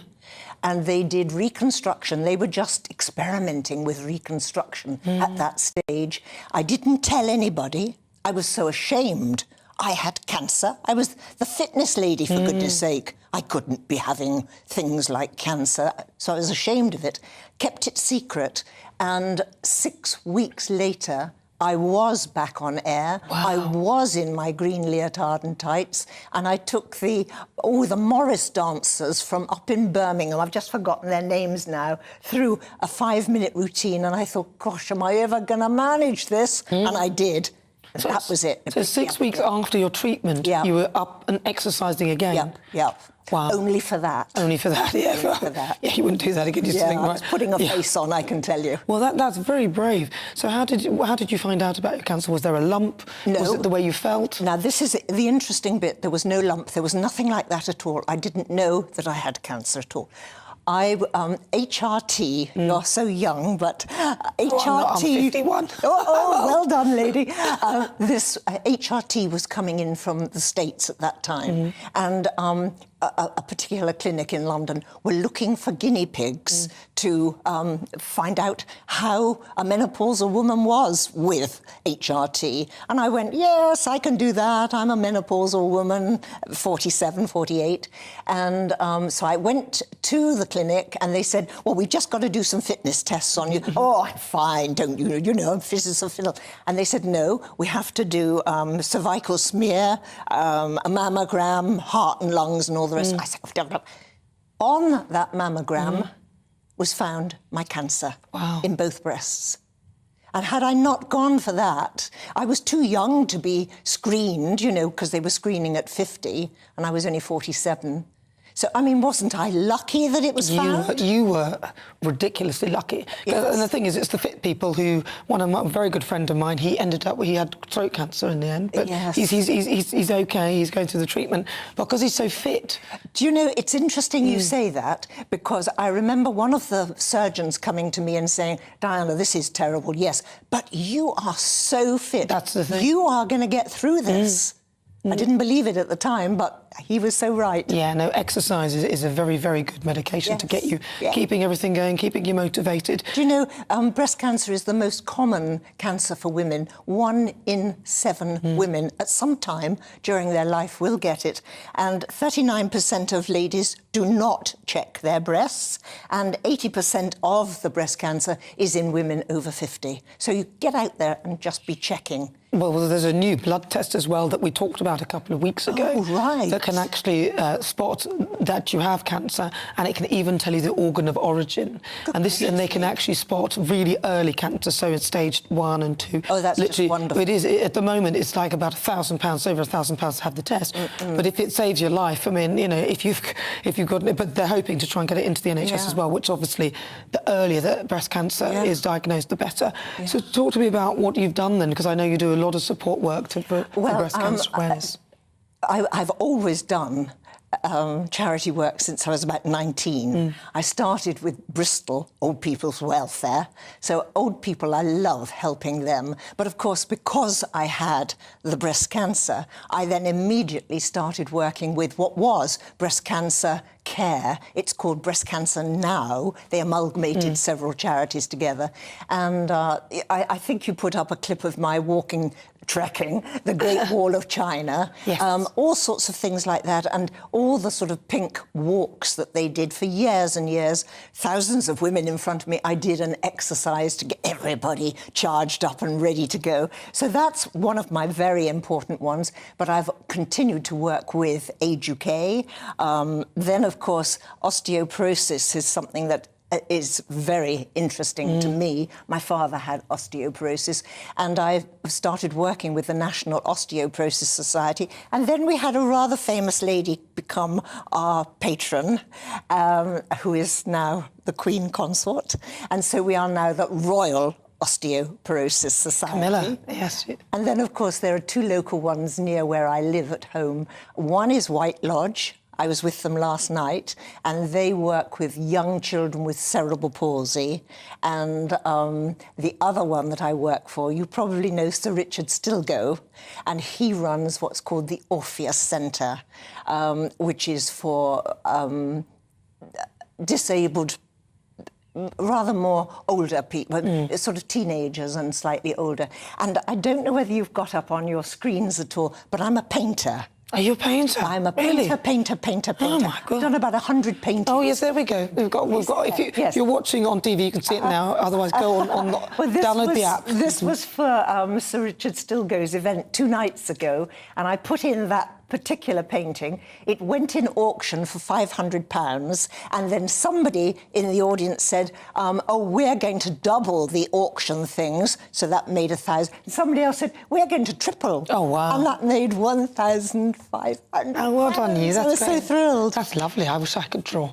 Should give it a go. Look at that. You didn't draw that. Oh, yes, that's You drew that? Yes. So you drew this dog. This is your painting. You're not taking a picture. I'm painting all the time. Wow. Well, listen, seriously, if you're listening on radio, you must take a look. It's at 1718. If you go onto the app, you can download the app and take a look at Diana Moran's picture of a dog, which actually looks like a photograph. It's very good. Thank you very much. Wow, I'm impressed. Yes. Well, listen, I know you're doing work for, you're sort of doing stuff online as well, in terms of exercise and stuff like that. If people want to find out more about that, where can they go? Well, I have a website, thegreengoddess.tv. Look Good, Feel Great is one of my big things. Just Google my name and all these things. Google the Green Goddess. Everybody knows who Diana Moran is. Diana, thank you so much for joining us. It's been a pleasure. It's been absolutely lovely to meet you. You were my inspiration for getting into fitness. You and Jane Fonda. I remember her she well. Was great, wasn't she?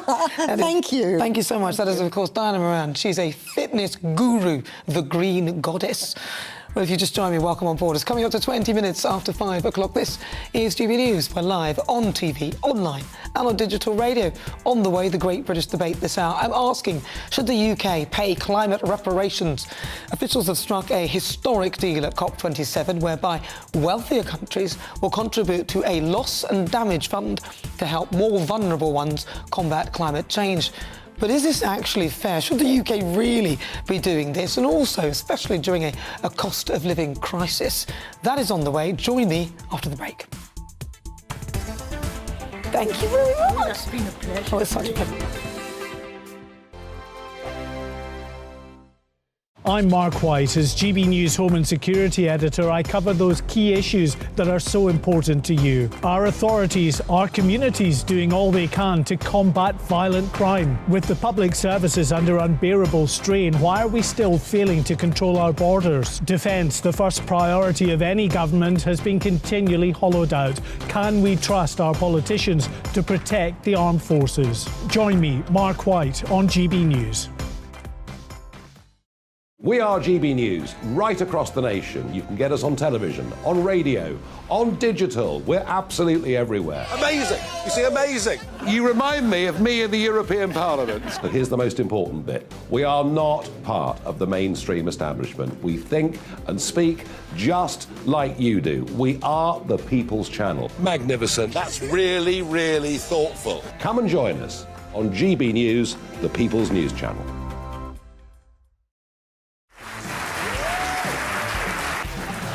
My name is Andrew Doyle. Join me every Sunday evening at 7 p.m. for Free Speech Nation.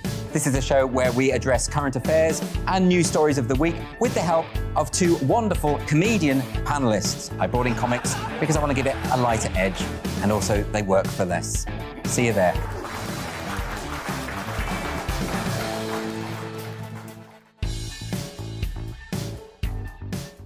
Join me, Arlene Foster, for the briefing on GB News. Every Friday at 3 p.m, I'll give you all the latest political news and analysis, and we'll have robust live debate. To make sure that you're caught up on all of the biggest issues of the day, we'll bring on experts in their field. I'll ask the questions that you'd like to ask. We're not afraid to tackle discussions from all perspectives, including yours.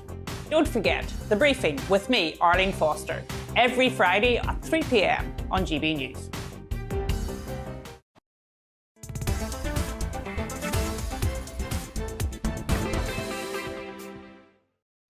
So good afternoon. If you just joined me, welcome on board. You do not want to miss this next bit. I'm Nana Akua. We're live on TV, online and on digital radio. And it is time for our Great British Debate this hour. I'm asking, should the UK pay climate reparations?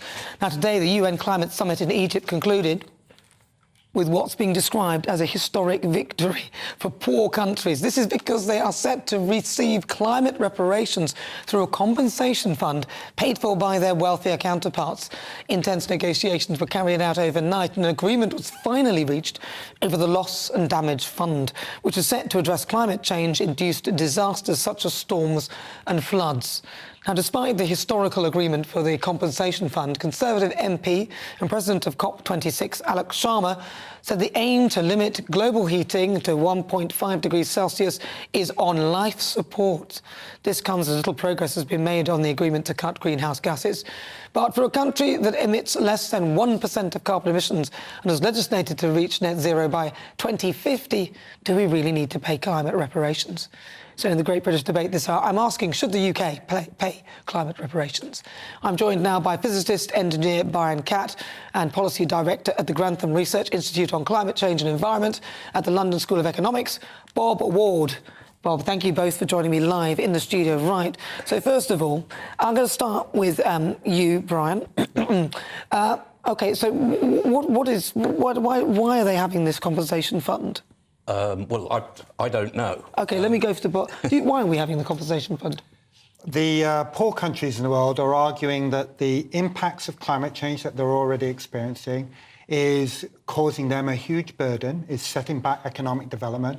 We've seen, for instance, the flooding in Pakistan recently, which is causing a great deal of harm. And they've argued that they need financial support to deal with those impacts. It's not just about avoiding those impacts, it's about dealing with those impacts. And it's a fairly clear case.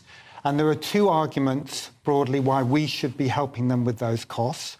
One is a moral case, because historically we've been amongst the biggest emitters of greenhouse gases, which are driving climate change. But there's also a pragmatic reason.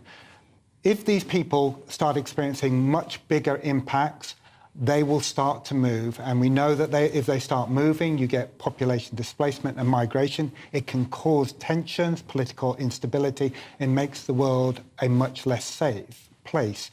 And if you're worried about current levels of migration, Well, if you have a lot of climate refugees starting to travel around the world, they will come to us as well. So it's in our own self-interest that we should help those countries deal with the impacts that they're experiencing. Right, Brian. Right, well, that's why I don't know what the case is.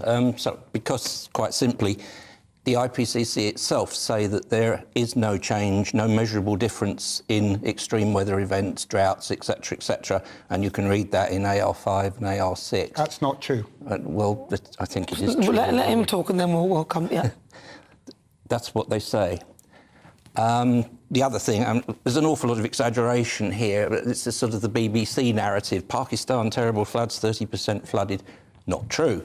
10% flooded, a normal, large, extreme, sure, but not abnormal natural event. So why should we be paying people for something which nature causes, basically? The fact that CO2 is rising is not connected to any measurable change in extreme events. It's as simple as that. The last one is the sinking islands, where some minister appeared sitting in a bit of water somewhere where there are a whole load of atolls out in the Pacific, and when it was actually checked, surprise, surprise, they actually rise and fall according to the sea level, and do that by coral erosion, having eroded down to the sea level. They're surrounded by coral reefs which build them up, which is why the Maldives, while claiming climate, whatever they are, reparations, are building 4 airports on their islands, etc. Well, you said that what he said wasn't true. Why is that? What do you say? Well, it's completely not true what he said about the Intergovernmental Panel on Climate Change. It made clear that we're seeing lots of extreme weather events become more intense and frequent around the world. And indeed, people in the UK can see for themselves that we are getting a change. There's an increase in heavy rainfall events. We had a historic heat wave during the summer that killed more than 3,000 people. They are becoming more frequent. Can I just say, doesn't the cold kill more people, though? Because you're saying the heat. No, but you just said the cold kills more people, right? Cold kills more people at the moment. That's true, but that doesn't mean that people who die of heat don't matter. Well, I'm just if people who die of cold don't matter. I'm balancing it. I'm saying that you're using that as a big thing. So I'm saying, but actually, more people die of cold. Well, I think so the families and friends of the 3,000 people who died of heat do think it's. Well, I think yes, and so would the other hundreds of thousands, or however many people, thousands die of cold as well. And we should be stopping those as well by having better insulated homes and treating people better during the winter and looking after them. But if you go to poor countries, they are poor. They find it much more difficult to deal with these impacts than we do. And it's quite right that we should be helping them with the costs. Could it be argued, though, if you think about this, the Industrial Revolution, so we created the spinning jenny, the locomotive, all these things that have actually prolonged life, and then obviously other countries have taken them on board. Surely, if you actually balanced it off, don't they owe us money? Well, I mean, if we're going to go through the reparations route because of climate change and everything, then you have to look at it as a whole. As a whole, that didn't we come out with what is it? Not antiseptic, the other one. But we've come up with penicillin. We've come up with so many things that have saved lives. Wouldn't you say that coming up with those? Why are we just looking at the climate? We've saved people all over the world. Well, if you have somebody who comes in and builds your house and makes a mistake and it falls down and causes you an injury, they don't say to you, well, look, I've helped you. I don't have to pay you compensation. You have a medical operation and somebody through... Well, that's if you can prove that they specifically caused it. But is there actual proof and causality that our actions have definitely caused it, especially when China have emitted 8 times more than us in the last few years? Very little. If there was any effect, then it's obviously almost nothing to do with the UK. But the other point is, this is money that's being asked to be put into some pot to be handed out based on what we don't know, when in fact what we have done in the past, where there is an actual earthquake, disaster or whatever, the money we have goes into actually helping those people out. We send in famine relief, we send in drugs, we send in whatever we send in. So we've been doing that for forever. That's an OK use of money, and perhaps they should be paying us back for that now. What poor people should be paying back for emergency aid. It's as logical people in Haiti and in Pakistan should be paying us back. The point I'm making is it's as logical as the points that you're making. I think you've just established, Brian, that we give them money at the moment to help them deal with disasters. Yeah, but these disasters are becoming more intense. Your objection is to doing it? Well, I just need to correct one thing, though. Yes. There is not a single reputable scientific organisation in the world that agrees with Brian that carbon dioxide is not driving the rising global temperature. And when he says natural causes, can he explain exactly what he thinks it is? Is it the sun? Is it cosmic rays? He never explains what this natural source of warming is. Well, we're not sure, but it doesn't matter because there is no... So you don't know? No, I haven't answered yet. Why don't you wait until I've finished? OK?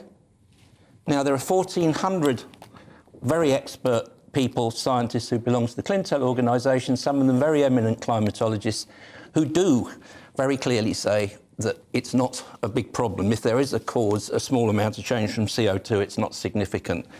The next point is, yes, it's very likely it's solar-related because the changes that we see conform directly to the solar cycles that we see in terms of winds and emissions. And there's plenty of... there are plenty of scientific papers out there by very eminent academics which point out exactly how that... And the correlation is far better than it is with carbon dioxide, where the temperatures sometimes are going up when the carbon dioxide's going down and vice versa. And what you said about the IPCC is frankly just not true, and I can get the IPCC's passages out. Well, no doubt we'll exchange on Twitter afterwards. Well, yes, no doubt you will, but we want to hear this exchange now. But, OK, so... I'm not paid to say that either. So he can't explain. He just admitted he can't explain it. He can't explain why... No, that's not what he said. That is exactly what he said. Not quite. So explain again, what is it that's causing the Earth to warm at the moment? We know that there's a corration with solar cycles. It does appear very much... it's going down But are you saying that you... it's going down. But are you saying that you absolutely know that it's CO2? Because that's what you're saying. Yeah, so... And you're saying because others agree with you that that's why it's definitely it. So I'm but saying... Lots of times, so that people agree with things, it's turned out to be wrong. So that's the thing. It's a scientific issue, and so the Earth... I hope Brian will agree with this, that the Earth is currently about 32 to 33 degrees warmer than it would otherwise without the atmosphere, and it's because of the greenhouse gas. No, not without the atmosphere. Yeah, without the atmosphere. No. 255 degrees of that are because of the atmosphere, and that's basic thermodynamics. 32 to 33 degrees warmer. If looking at the position of the Earth in relation to the sun, it would be minus 14 Let him just finish degrees. that bit there. No, go on, carry on. That's completely wrong. It's the actual temperature gradient, the lapse rate through Earth, which you can see on other planets and moons, is basically caused by the radiation levels of the sun, which excite the surface, which would otherwise be at absolute zero. And that creates the atmosphere, which is held onto the Earth by gravity, and the pressure that delivers creates the various temperature gradients that we see. There's an extra 33 degrees over and above what you will get with a what they call what's the word? I'm trying to think of the word. Not a perfect gas, natural gas, an ideal gas. It would be 255, but because we've got water vapour in the atmosphere and a small amount of CO2, we get a greenhouse effect, which is the extra 33 degrees that Bob's talking about. So you agree that the greenhouse gases are keeping the Earth warmer than it otherwise would be? And there's a very small effect on that from CO2. So he's saying there's a small 33 effect. degrees. You're saying there's a big effect. So hang on. So let's just wrap this up then. Should we be paying climate reparations then, in your view? Well, whether we call it reparations or compensation, we should be we pay compensation when there is... It's in our best interest that we should be paying. We always pay when there's a disaster. No, we don't call it compensation, do we? We call it aid but we're calling and assistance. But they're saying reparations. So should we? Or should no, they're not calling reparation. It's a loss and damage. Okay, loss and damage fund. We should be paying them. It's in our best interest. And Brian, final word to you. Should we or shouldn't we? You've got 5 seconds. If we are going to spend money, we should spend it on actual events that happen, not on something we can't see and probably isn't happening. Well, listen, Bob Ward, thank you very much for joining me. Great to have you in the studio. And Brian Catt as well, thank you so much. It's good to have a nice balanced discussion to find out, what the actual experts think of the situation rather than us just banging on about what we think. So those are their thoughts. What are yours? You're with me, I'm Nana Akua. This is GB News. We're live on TV, online and on digital radio. Coming up, we'll continue our Great British Debate this hour. I'm asking, should the UK pay climate reparations? You'll hear the thoughts of my panel, author, environmental campaigner and international ambassador for the Conservative Environment Network, Stanley Johnson, and former editor of the Labour List, Peter Edwards. First, though, let's get your latest news headlines.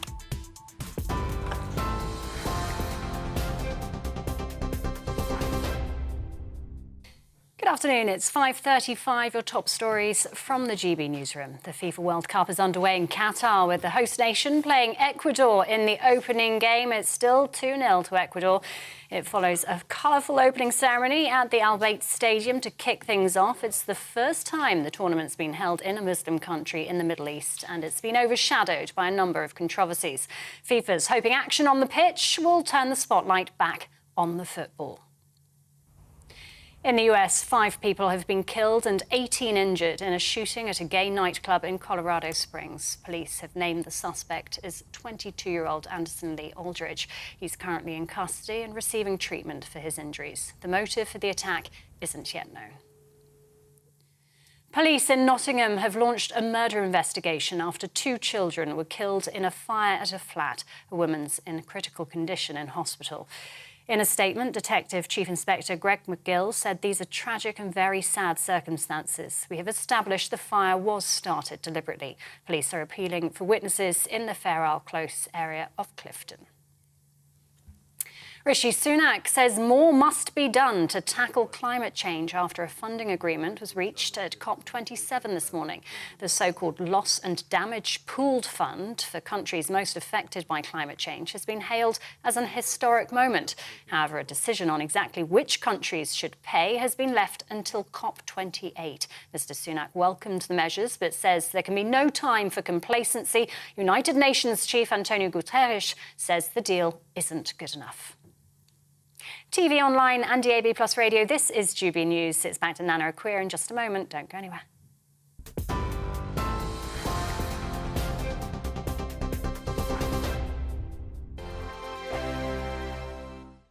My name's Tom Harwood and join me 9:30 a.m. every weekday for The Briefing, your one-stop shop for everything you need to know about what's going on in politics today. I wonder if this is a deal that might need to be like the biscuits in this factory, twice baked. Is there not an opportunity here to win out against the extremes? Tom Harwood, GB News. What are you going to do about it?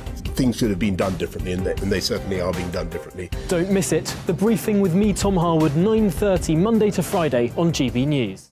Hello, I'm Alastair Stewart, and I'd invite you to join me at noon on Saturdays and Sundays for Alastair Stewart and Friends. I've been in this business for over 40 years. Now, here at GB News, I've never been happier. I get to choose the big stories that really interest me. We hear what you have to say, and you hear what I have to say. I really hope you can join me. Noon on Saturdays and Sundays. I'm Mark Dolan. Join me at 11 on GB News for Headliners, in which I'll be joined by 2 of the UK's top comedians discussing tomorrow's papers. If it's an important story, we'll cover it, but we'll have some fun along the way. Headliners, the late-night paper review that won't send you to sleep like the others will. 7 nights a week at 11 p.m. on GB News.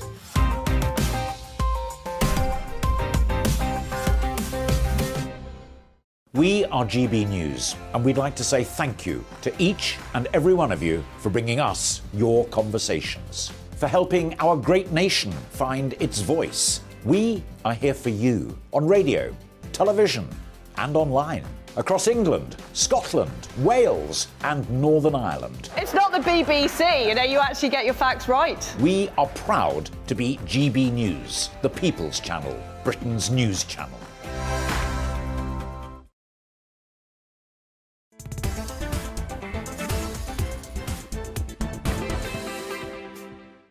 Good afternoon. It's fast approaching 40 minutes after 5 o'clock. If you've just joined me, welcome on board. This is GB News. I'm Nana Akua. We're live on TV, online and on digital radio. And it's time for our great British debate this hour. I'm asking, should the UK pay climate reparations or loss and damage or whatever you want to call it, but we're calling it loss and damage just because that's what they're calling it, but it's pretty much the same thing. So today, the UK Climate Summit in Egypt concluded with what's being described as a historic victory for poor countries. Now, this is because they are set to receive climate reparations through a compensation fund paid for by their wealthier counterparts. Now, this comes as little progress was made on an agreement to cut greenhouse gases, But for a country that emits less than 1% of carbon emissions and has legislated to reach net zero by the year 2050, do we really need to be paying for loss and damage or climate reparations? So in the Great British Debate this hour, that is the question. What do you think? Should we be doing that? Let's see what my panel make of that. I'm joined now by Stanley Johnson and also Peter Edwards, who are joining me live, alongside Brian Catt and also Bob Ward. Right, so I'm going to come to you, Stanley, first. Stanley, loss and damage, even though, you know... I think you've got to see this as part of the general effort to do what, as long ago as 2009, the quote-unquote rich developed world said it would do, which was provide, roughly speaking, $100 billion a year for the effort to developing countries to deal with climate change. So that's the big framework, and the reality, even though that was 2009, it was reconfirmed in 2015 when you had the Paris Agreement, but we haven't actually got there. Although this country is making an effort. I think our figure is about 11 billion at the moment, and if you consider that we raised for COVID 400 billion pounds, you have to admit that it's not impossible for countries to come up with large sums. But then look at what the punishment, though, is this now, isn't it? That is debatable. But I think what has happened is that the developed world hasn't yet stepped up to the plate in terms of the sums involved, although the debate in Sharm el-Sheikh has pushed it towards at least saying, look, adaptation is a big thing now for us to spend money on. And I think what we're seeing in this loss and damage fund is a sort of greater recognition that we've got to move now on the adaptation front and get money out there. And the other intriguing thing about what they agreed, insofar as they did agree it in Sharm el-Sheikh, is to say, look, the old definition, which goes back, don't be too technical here, to the Kyoto Protocol of 1997, I think that was, which set out Part 1 countries and Part 2 countries, didn't include, as were some of the big emitters, India and China, in the Part 1 countries. As I understand it, the thought is the next time round, where I think is Dubai in 2024, the next time round, it looks as though maybe some of the other countries who so far excluded... They might come in. Might come in. OK, can I quickly get Peter's view on this? I think we should do two things. Let's, and this is globally, honour the promises of the conferences for investment, and not all the sums of money offered by the West have actually been paid. But secondly, let's invest in the future of developing nations. And I prefer to think of it that way because I think, one, reparations is a very loaded word, and in Britain that reminds us of the First World War, and I'm not sure that's really a helpful... Well, I think they're calling it loss and damage now. So if we use loss and damage, does that... But secondly, the reality is anything calculated for loss and damage would be a back-of-the-fag packet calculation, just like there were lots of things wrong in the British Empire and some good things, but the idea that you can toss up anything like a realistic bill for that with any intellectual credibility is a bit of a nonsense. So rather than saying there is a bill for loss and damage, we should pay it, or argue about whether to pay it, let's invest in the future developing countries, because that's good for jobs, it's good for climate, which, as Stanley knows,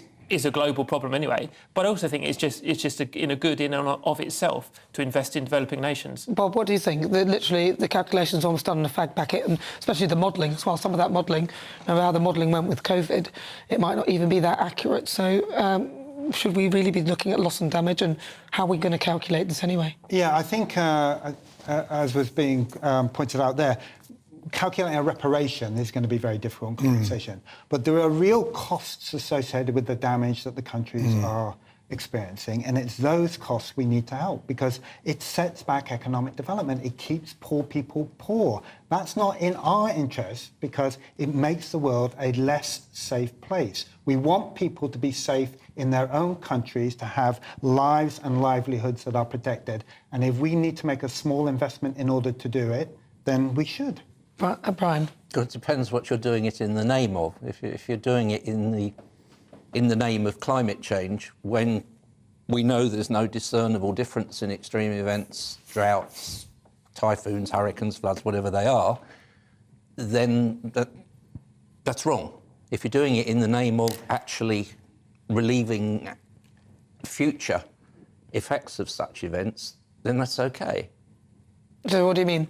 So if you're doing it now to mitigate against something that... It's nothing to do with climate change. Yeah. Take it away from climate change. That's what Brian's saying. He's saying take it away from climate change and stop talking about loss and damage of things that we've actually, for the historic loss and damage, and because it's just not, it's a nonsense. Deal with actual problems with money which we know are going to those particular problems. Don't give it to a country to spend how it feels and how...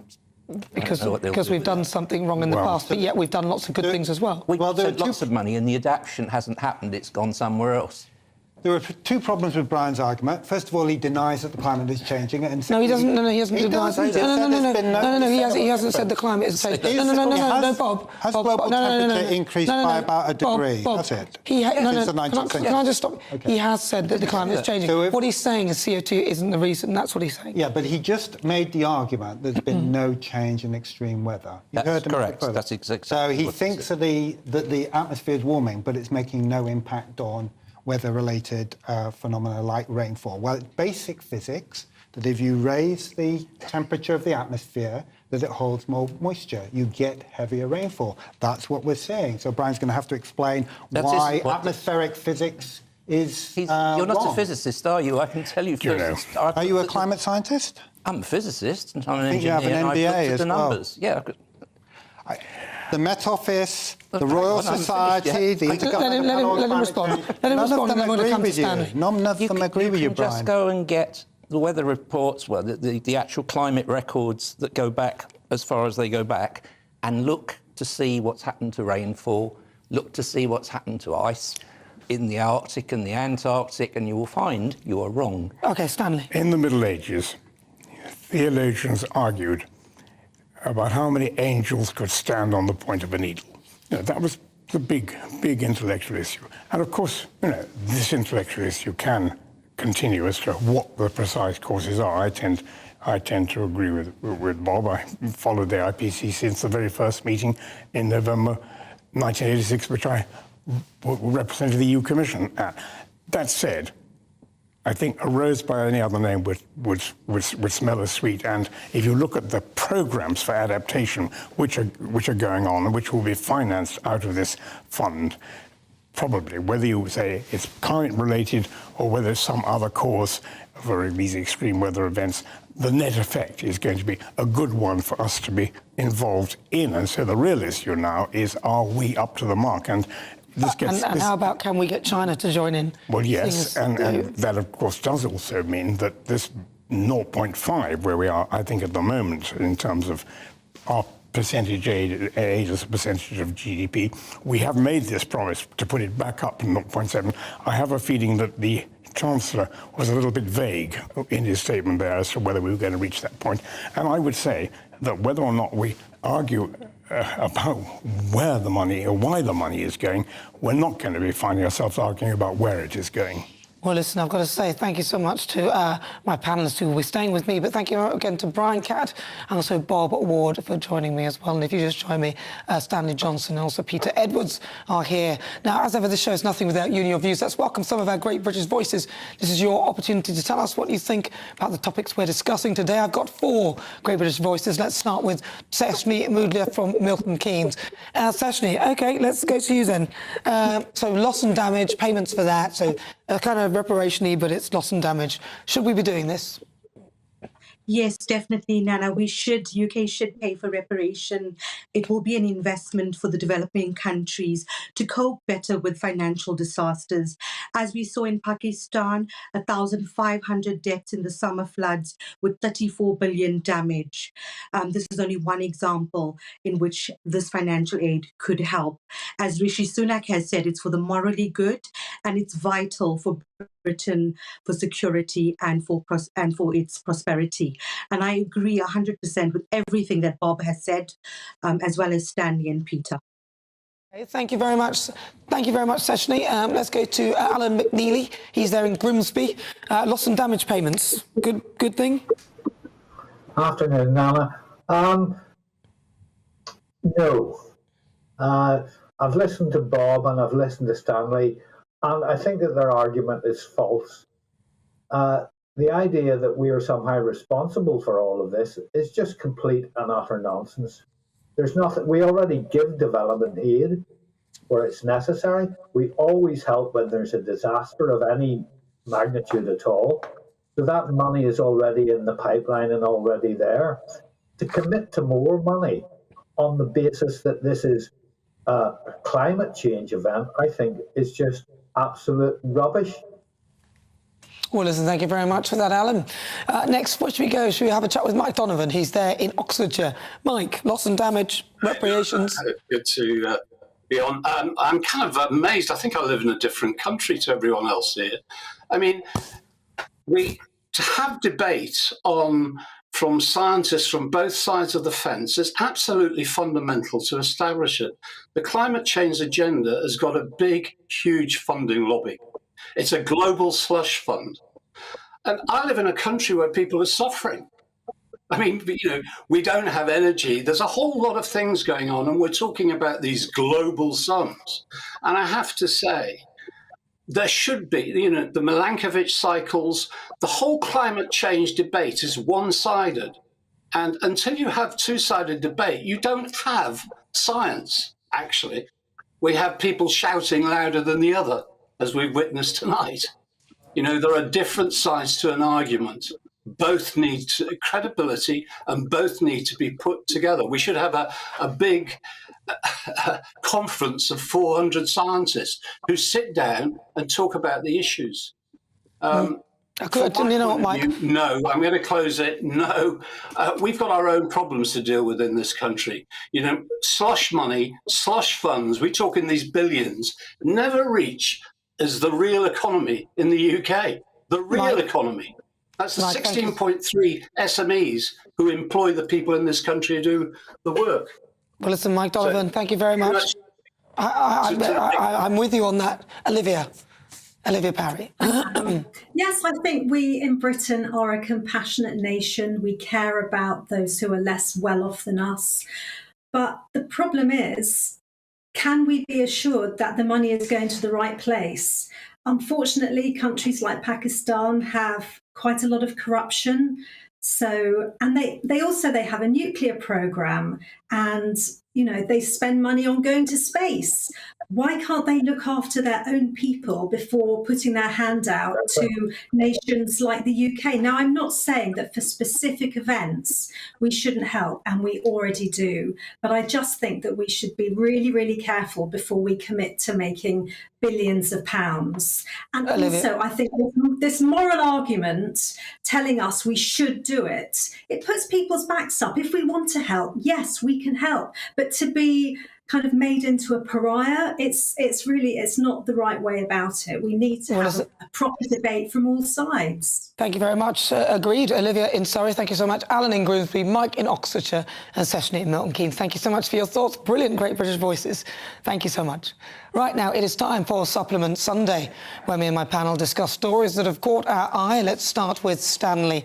Stanley, you've got your story. It's about Boy George having a bit of a meltdown in the jungle. Yeah, there it is. Yes. There is my front page.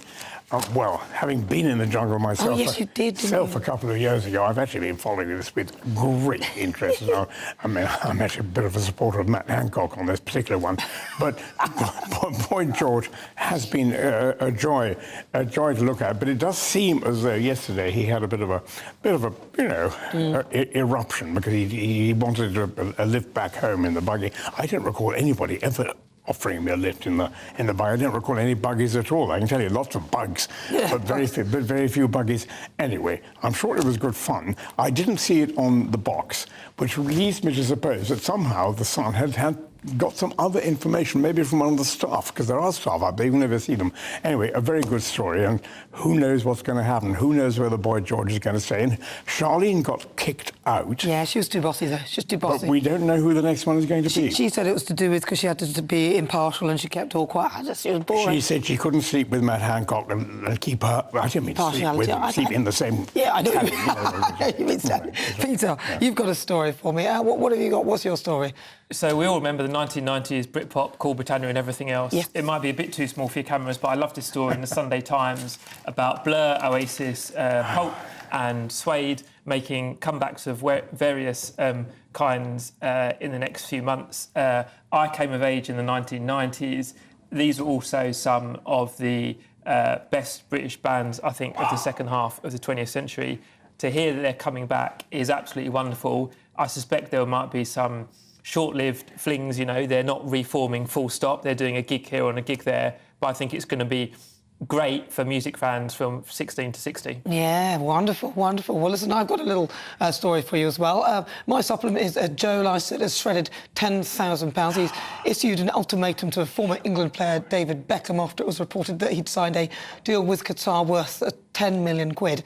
Now, the comedian sent this message whilst dressed in multicoloured, ruffled clothing with a deadpan expression.